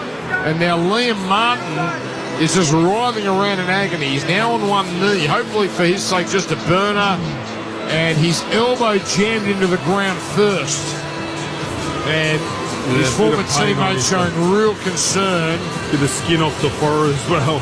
He isn't tough. Yeah. Oh, that's one of those tackles where you got kicked out. What is he? 110. He wins the collision, lands on you. It was like one of those gymnasts. The way his body was twisted and he landed. Like a pretzel. Jimmy a gymnast in his head. That's right. Gymnastics on his mind. Martin straight off. He's got an awkward cut right in between his eyes and above. You would swear he was Hindu. Is he just winded there? Like a bad wind in his shoulder? It's the worst injury you can get when you get winded. And you start laugh, and then your teammates run past you and laugh. Oh, forward pass from Sexton. He's had an unhappy day. His last outing as a Bulldog. He tried to turn that back into current. And if it wasn't a forward pass, it was certainly knocked on, but it was forward anyway. Martin straight up the tunnel. Straight up the tunnel. Oh, and then he crouches over in absolute agony. I wouldn't say his shoulder's dislocated, but there's something not right about that image there. Yeah, it's a bit of a concern, isn't it, for the Panthers? It didn't look like a bad one, if that makes sense to our listeners. You know, you can tell it's, you know, when Jerome Hughes came off, or I've seen it with people like Gareth Whitham, you can tell when it's really bad. It didn't have that sort of look about it. So, but that's the only concern for the Panthers, is getting through this next 6 minutes and 18 seconds unscathed and healthy. So now it's Leona with a charge. Can they get to 50? Early ball for Cleary onto the left, and a sumptuous pass as Sorensen in the clear, but then he mucks up the last pass, although they're saying the ball to Sorensen was forward. Now Sorensen clutching at his quad. That was a class piece of skill. Cleary short pass to Lindsay Smith, onto a ball running, onto a charging Sorensen. That is some expert stuff. That is next level attack. Cleary staying in the game. That was forward on the Harvey Norman replay, but no less skillful. He just got a bit excited there, Sorensen. He was just too eager. Had he held back half a yard, half a metre, and timed that run, there was no worry that Lindsay Smith couldn't execute that pass. All right, so Canterbury. Kick out now, flipped over. Well, it's been a terrific season, but like last year, it ends meekly for Canterbury. And a bit like Canberra, their season now, in hindsight, was done when they went down to Melbourne. That was their chance, much like Canberra had their chance against Brisbane. And we're going to have two teams out in straight sets. Bulldogs go down that right-hand side again and go to forward pass, and they go to Preston again. Getting a little bit of joy there. From what you've seen, Gordy, what are Canterbury lacking? What immediately changes them to an actual premiership threat? They need some bigger guys in the middle. They need some go for it. They need more punch in the middle just to take pressure early. Like, they struggled to get over out of their half. And their kicking game, other than Burton, I think, Gelvin's only new at it, but his kicking game's not real strong. He's not a strong kicker of the footy, so it's heavily relying on Matt Burton as well. But I just think if they can get a bit more go for it. Leo Thompson obviously comes to the football club next week, which will help next year. It gives your outside man more time and space. The more dominant your forward pack are, and they got dominated today from the early kick-off to intercept. Here's Tupanua. He can't break clear though. Sorry, Gordy. He was just loitering at marker and then just plucked his hand out and brought the ball in. 31 away. Lights have taken effect here on this Sunday evening. There's now Galvin Plenty of defenders out there. They've worked out that Canterbury's really only plan of attack is So happy, Dan. on their right side. I couldn't let you go without it. I know. I can't wait for you to do the grand final with us for the first time. Kick out, getting it on. I have a feeling. I don't want to feel hematoma of the quadricep. I don't want to with a few today. I don't want to feel unwanted, but I get the sense you're only doing this game, the grand final, because Teddy Swims is on. Here's Kiraz finding a little space. I'd rather be in the crowd having a beer with him. Now it comes across into Galvin. Galvin open side to Sexton. Sexton to Curran, up to the 20. Dan, you're probably one of those guys that still has the cassette of ABBA. I reckon the NRL could organise Teddy Swims to have a beer with you one-on-one, Gordy. So don't you worry about it, mate. Hey, do you know what he is? He's a Bulldogs fan too. Is he? 12 short. They presented him with the Bulldogs jersey. Loose pass. He loved it. From Hayward. It's kicked ahead by Salmon. Now Galvin gets a pass. Kiraz is going to score a cheap try, but it is a try. 46-24. There'll be a bit to look at here, but Penrith's defensive line was undone with a loose pass, but it went ahead, and Canterbury made the most of it. 46-24. Yeah, they have had a fair bit of success on the Penrith left-hand side in defence. Galvin throws the ball, Toto knocks it down, and Kiraz picks it up. There's not much to look at, is it? The pass was a forward, maybe, but they can't. Oh, they can say that he knocks it on, maybe. This is, Gordy, the time just to say the game is over. Let them have it. I agree, but they were dominant today, Penrith. Channel 9 have to get to the news. Just call it a try. Don't tease, Doc. Well, all right, hey, you know what the highlight? You know what the number one story in the news is? Penrith Panthers are through. Well, you didn't need the news to tell you that if you stay tuned in. That's the number one story. Geez, I love how Dobbo flexed today when we went to the news late on a couple of occasions, just to let them know we are the news.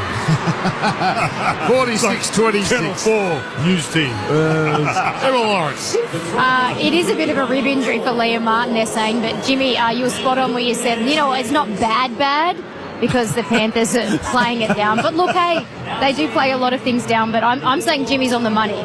Not bad. That description's much like my cooking. It's not bad. It's eatable. Yeah. So I'd say if you want to put money on him being there next week, that is a safe bet. Now it's 5:59 exactly, and there's 2:20 to go. What is going on in the Channel 9 newsroom right now, Emma? Oh, I've been there when this has happened, and it's lots of stress because reporters have been up all day from 5 a.m. on crime scenes, staking out, and it's like your work is gone, baby. That package is not running. So Penrith somehow come up with it from the kickoff. Talangi's in the clear. Something's gone wrong here. Talangi is going to be dragged down, and now that play can't be challenged. Well, that was bizarre. He was just standing there, and he came up with the ball off the short kick. What were Penrith doing with a short kickoff? Up 46-26. All right. Now it comes to the open side. Yo, the clear. They want 50. They won't get it here because the pass to Papali'i goes to ground and Canterbury come up with it 1:45 left. They're trying things now in live practice, so they know that next week and potentially the week after they may need to go short. They're unzipping They're sort of they're doing things instead of doing it at training when it's not real. And I know it's not like a real we need the ball back situation here, but it's live practice. But that's the level that they're at. Yeah, they're unzipping their fly. That's what they're doing. 20 short of halfway is Preston now. He's had some moments. Galvin on. Curran across to Sexton. Didn't like what he saw on his outside. Has to take the tackle. Just looking at the Choice Hotels, is that the stats? 10 errors each. That can't be right. Well, you lost faith in the stats with Alabodi's fourth try. Was they were completing their sets, but the fifth when they were touching it a couple of times. Here, chip kick for Canterbury, taken by Edwards on halfway. Now to Sorensen, and he's dropped down. 46-26. They're good stay-time footy. A points fest here. Penrith seem to love it. But it was. If you're a Penrith fan, the class of your side today, and as you said, dry weather, their footwork, their kicking game, the handling, it probably doesn't happen in the Dewey stuff. That was Canberra Broncos 90 stuff. Some of the skill on show. And I think it was 28 from 28. They got the 28 from 28. And then the commentators curse from Jimmy Grant. Jimmy Grant. Yeah. Yep. Grub. Here's My bad. a run from Edwards. And he runs into the markers. 2 seconds left. 1 second left. The dynasty lives on. Who's going to stop the Penrith Panthers? 14 wins in a row in finals. A first half for the ages. And they did it easily in the second half. The season of the Canterbury Bulldogs comes to an end. It remains 10 years since they've won a final. Another season of what-ifs. But they take a step further than last year when they were bounced in the first round. They make it to week 2 here, but out in straight sets. Penrith, with an 8-try clinic, have thumped the Bulldogs 46-26. And now, what will be one of the most hyped, one of the most built-up finals we have had in years is 7 days away. You can tell when a side's successful because you know their song. Go the mighty Penrith. It's like the old Raiders song, like when they're so good, you just know their song. But you know what? We're like, you come here, Dan, and you know, champions, and there's a reason why everybody was reluctant to write them off because of this. Because of the champions, because of what they got deep down inside them, how they're never beaten and they keep on going and they compete, and they got their barometer back in defence today. Mitch Kenny, who just, his line speed, his defensive work for Penrith, like it's going to be. They've come a long way as well this year with Absolutely the advancement Well, of some of the younger their players. attack. Blaise Talangi especially, not playing at the start of the season, comes along, what a player he's turning out to be. But we talk about 5 in a row. No one's leaving next year. For the first time in a long time, they don't lose Keep on anyone. saying that, mate, on your podcast. Did I hear you? It's not just this year. It's not. It's not good, and that's the worrying thing. Isaiah Yeo with you and the Lawrence. Thank you, Dan. Isaiah Yeo, congratulations through to yet another prelim final. Is that one of the best halves of footy you guys have ever produced in that first half? Yeah, well, it was obviously, we gave away that sort of penalty at the start. It was a bit shaky. They went 2 up, and then I just felt like our attack was really good. We're really confident with how we wanted to play.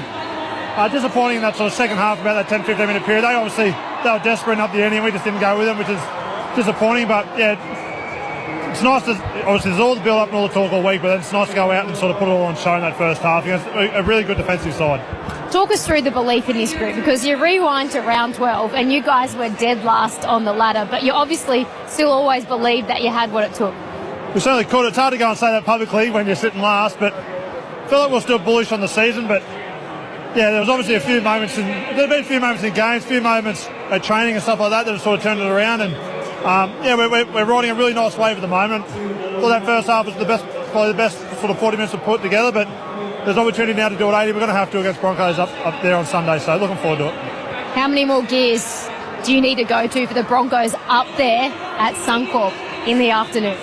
Yeah, well, certainly you do. They're obviously well rested after an unbelievable finals game last week, but yeah, we're looking forward to it. It's a wonderful occasion, a prelim in front of a packed out Suncorp. There's no better atmosphere, I don't think. The whole joint will be rocking, so exactly what a prelim deserves, and we're looking forward to the challenge. Congratulations, Joey. We'll see you next week. Thanks so much, Dart. I'm just thinking, Dan, when you look back at the Panthers rebuild, that team that went over and beat the Warriors after losing to Newcastle, they owe us. It's the squad that have earned this. Yeah. Do you know what I love? That our sideline eye finished an interview without getting cut off. Yeah. Well, without getting ambushed. So good. Brad Fittler showing them the respect. Not coming in and wanting Isaiah Yeo, the club captain. It's telling. It's true. It's not a lie. I didn't tell a lie. Yeah, but you didn't have to eyeball Dobbin as you said that. You just eyeballed the poor bastard right in the eyes. You I didn't look at him on purpose. It must be a nice feeling. Mate, you could tell the way he jumped up. Like, all right, enough. Oh, I love must be a nice feeling, Gordy. You had this a couple of years at Brisbane, and I don't know if you had this at St Helens, where you know if your team plays its best, you can't be touched. Can I tell you something? Reid Marnie, by the way, he was Warrior today, unfortunately on the wrong side, but he departs for the Cowboys and he's with Emma. He's always a Warrior, Reid Marnie. First off, on the match today, I know how disappointing it must be, but you guys never gave up, fought back in the second half. It's probably a mix of all emotions right now. Yeah, it is. We knew what sort of side they are, and we knew we had to come out here and try and beat the best, and we just fell short, and they beat us at our own game, and credit to them, they were really good, and we just missed the mark a little bit. Just leaked too many points, and they're just too good never to let us back in the game. But we fought really hard until the end, and it doesn't mean much now this season, but the boys, I'll look at it, they'll build on it next year, and I wish them all the best. Since coming over from Parramatta, you left blood, sweat and tears out there on the field for this jersey. Is it a bit sad and emotional now to be moving on? How do you reflect on your time at this great club? Yeah, it's a bit hard. It's been a tough few months for myself, and I'm going to miss it a lot. I came here when the team was coming dead last, and the success that we've had, and I'm leaving on a sad note, but I feel like I've had a hand in the turnover of this club, and I'm really proud that I was a Bulldog, and I even got to captain this great club at its toughest times, and forever grateful for the opportunity I got here, and as I said, I wish them all the best. So lucky to have had you a part of it. I might throw it up to the boys for a couple of questions as well. Hey, Reedy, it's Jamie here. I just want to say thank you for your service, mate. You captained the club at a tough time. I think about those tough times yourself, Josh Jackson, pulling this club back to where it needs to be. So there's no question, mate. It's just a thank you for everything that you've done. I've loved watching you play, loved watching you represent, loved watching you stand up to the bigger guys. The boxing stance with Hetherington. That was brilliant, mate. And I just love what you're all about. So thank you, mate. Thanks, Jimmy. Thanks, fella. We might let Reid go. Congratulations. Well done, Reid. You helped leave the club in a much better place than when you found it. So well done to you, and great interview. And he sort of sounded like he got a bit of. Well, there were tears there, and again, that's our sideline getting tears out of the. Yeah, it's just, mate. I'm telling you, it's good stuff. Mate, well, you know what? And she didn't get cut off. Well, to be honest, so you don't get those tears last week. One sideline gets tears, the other one gets f-bombs. Doesn't control his guests. And then one of the stars of the game is gone from the station. No, he's leaving now. You've railroaded him out. Well, give him one. Goodbye! I can see Emma Lawrence never stops working. She's got. She's amazing. I don't expect tears here, Emma, but take it away. No tears from Liam Martin. First off, I do have to ask you. The bench was saying, no, he's fine. He'll be right for next week. But how is it? Was it the ribs? What's the story? I'm fine. A bit of carry on there. Kicks is a big man to land on top of you, so was a bit sore at the moment, but I'm good now. That one must feel good. That was honestly probably the best 40 minutes of footy we've seen from you guys. Yeah, really happy with that first half. Coming out here, played how we wanted to, and got off to a good start. But then, probably fell away a little bit in the second half and let them get back into it. So plenty to learn from. Up to you, boys. Hey, Liam, it's Jimmy Graham here. Massive win tonight. Congratulations. Next week you go to Brisbane, mate. The Ghosts of 2023. Do you reckon you've got a psychological blow before you even step off the plane against the Broncos? Oh, no, I don't think so.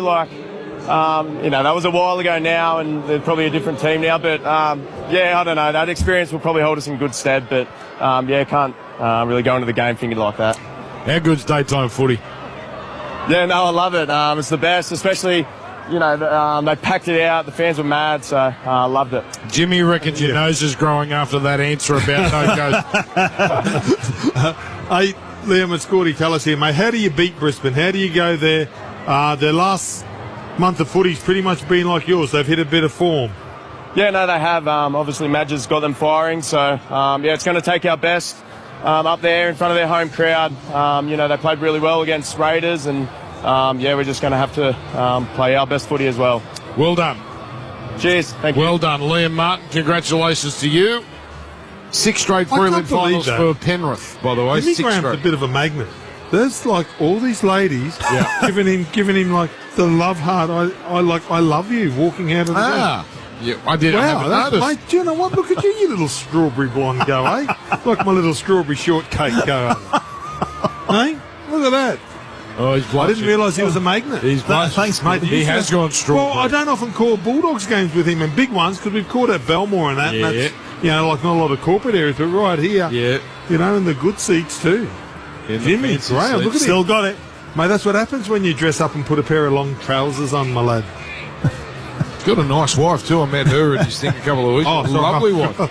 No, I will say the thing. Lockie Galvin with you, Emma.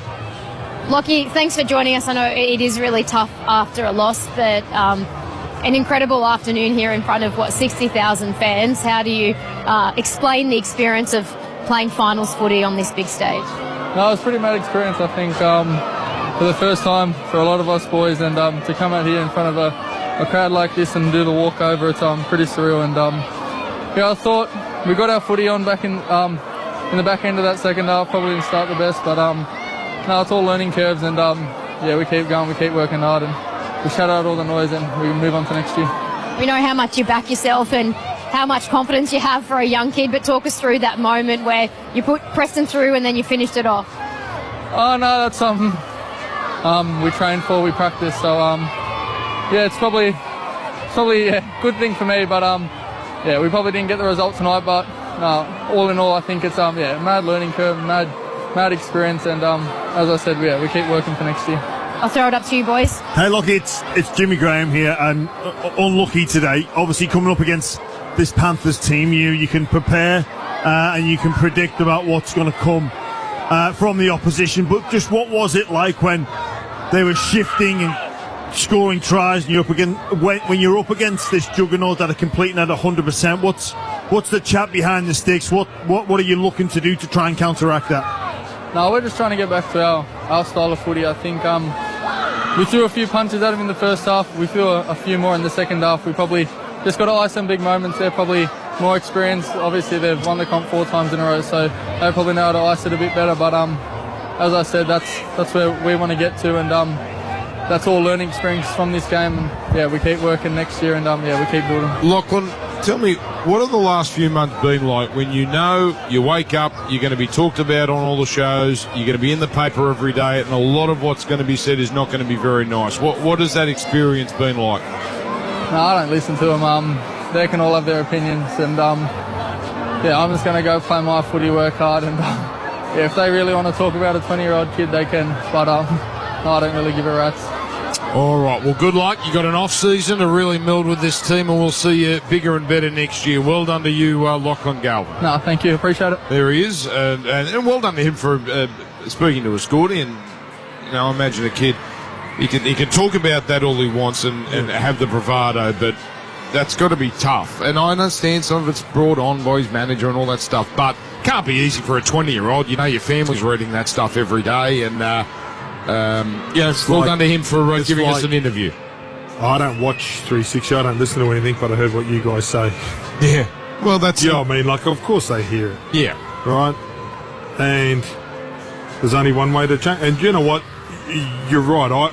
That whole thing, if you go ask anybody in hindsight, it was poorly managed in that situation. And it put the kid under the spotlight for the whole year. And hopefully he can go away, have a really good off-season, and come out and play the way that he thinks he can. Yeah. Get a pre-season into him, and you would imagine he's going to be much better. That's a pretty tall ask, Gordy, to ask a playmaker who's not a number 7. That's what they bought him for, though. I understand. So don't ask that he's not a number 7. That's what they bought him, and they got rid of the 7 for him to play 7. And so you can only go on what we've only seen him as a 5'8", as a Tiger, and today he played as a 5'8", really. Yeah. Just constantly linking up with Preston and the men on the right. Anyway, he'll be back next year for the Canterbury Bulldogs, and I'm sure he's looking forward to a break because it's certainly, no one's had a year quite like Lockie Galvin. We got an ad break, Charlie? Yeah, okay, let's take an ad break. We'll come back, wrap it up after this. Triple M rocking another big Penrith win in a final. This was as impressive as any of them. They've now won 14 in a row in finals. It's already the longest finals winning streak we've ever seen. Next, the Broncos. Triple M rocks the finals. Specsavers Audiology. Rediscover the joy of everyday sounds with the Specsavers hearing expert today. The Triple M NRL Play of the Day. The clean out the back to Cleary came out of nowhere. Basketball's at the top. Oh, rolls in a kick. Probably he scores. It just gets better and better.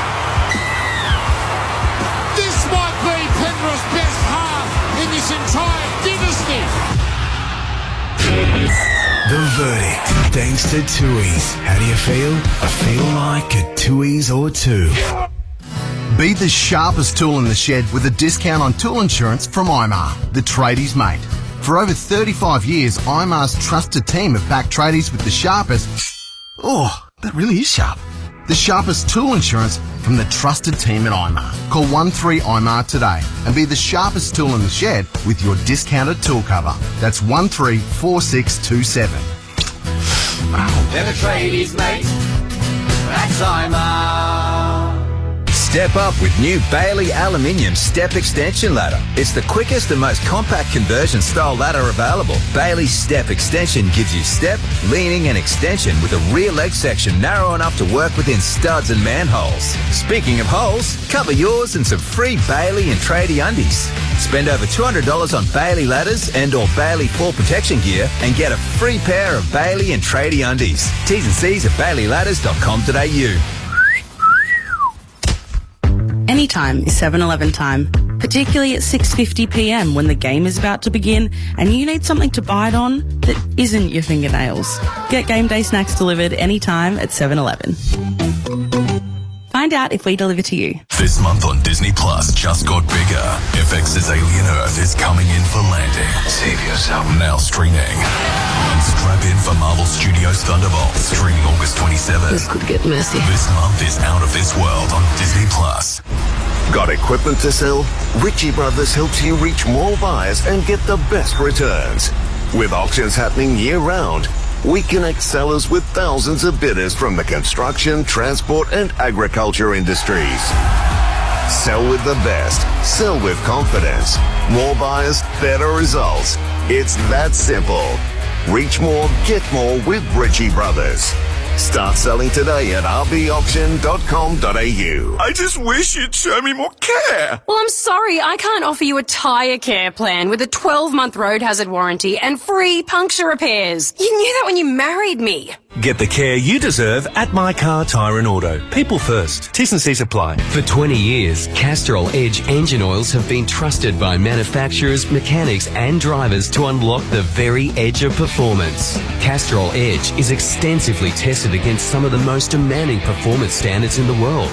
It's why Castrol Edge is chosen exclusively by leading car manufacturers and is relied upon by the best in world motorsport, including Tickford Racing, to deliver race-winning performance. Choose Castrol Edge and unlock the very edge of performance for yourself. Does your business cash flow need a spark to come off the bench to make that winning play? Prosper's business line of credit can provide your business with a safety net of funds to cover day-to-day expenses. Draw down on what you need when you need it and only pay interest on what you use. Prosper have helped over 50,000 small businesses stay in the game. Apply today at prosper.com. That's PROSPA. T's and C's and standard credit criteria apply. The verdict, thanks to Tui's. How do you feel? I feel like a Tui's or two. Shut up! The footy's on Triple M! Triple M rocks finals footy. Thanks to the Mitsubishi Triton. Nothing can frighten a Triton.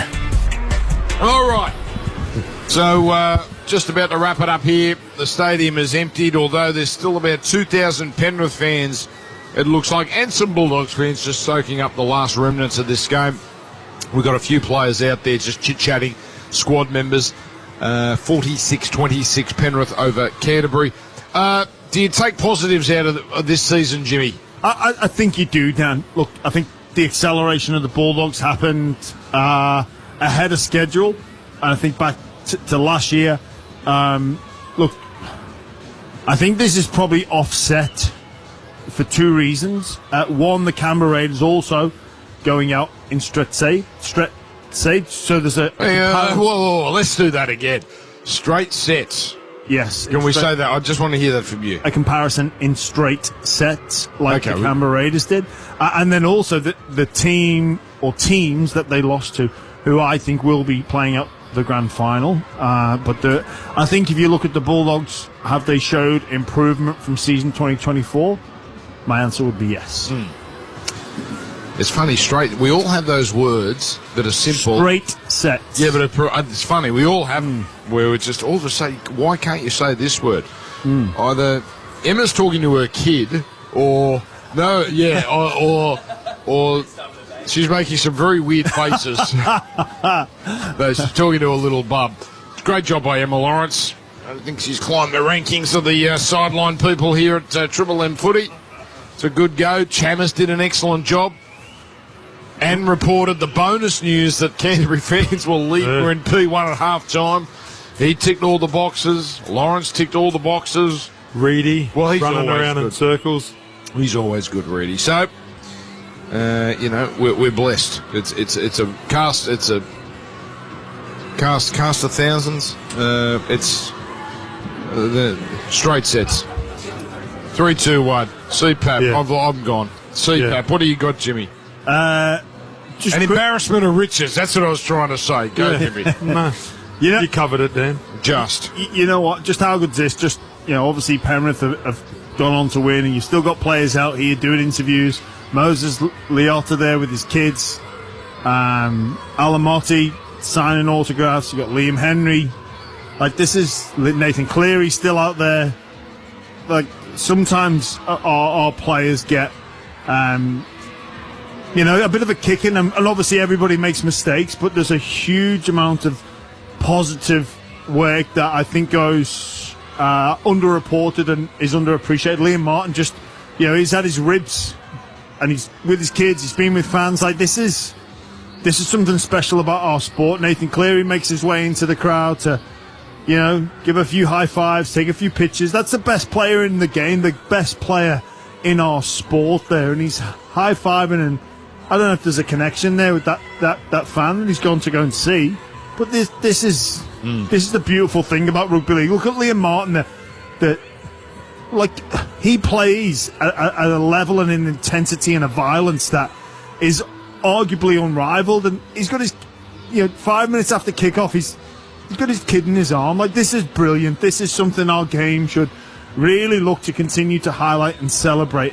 It's fantastic. Yeah, and it's sort of because you run out and you're always serious, and then this is the part that you really enjoy, and you go back in your dressing room, but you miss this. You know what I mean? Like, you miss this. So for the guys just out there, just soak it up. We're going to go next week. They're part of us. The fans are part of us. They're one of the best partners of the game, and they're important. And just sit out here, and then your kids and your family that sacrifice a lot, because you can be really selfish when you're an athlete, and and then now you go back in and they start preparing, because when you get in the dressing room, believe it or not, you switch on the next week. I was going to say that's when it starts. Yeah, it's sort of like you just get in a little bit more focused. So to go out here and enjoy the moment, because it's a great moment today. Yeah. If you're a Penrith fan, you're remembering this for a long time. And the grand finals, and I've had so many wonderful moments. But if that's any other club, we're waxed lyrical. Well, you think about the Queensland 8 in a row, and their masterpiece was that 52-8 shellacking where everything came off. And look, this is a round 2 finals game. It's not a grand final, I get it. But that's the best 40 minutes of pure football that they've played in this run. Yeah. Surely. That was just exceptional. It was a pleasure to watch. Honestly, it's a pleasure to be here to watch. And that's what the Dogs will take out of that.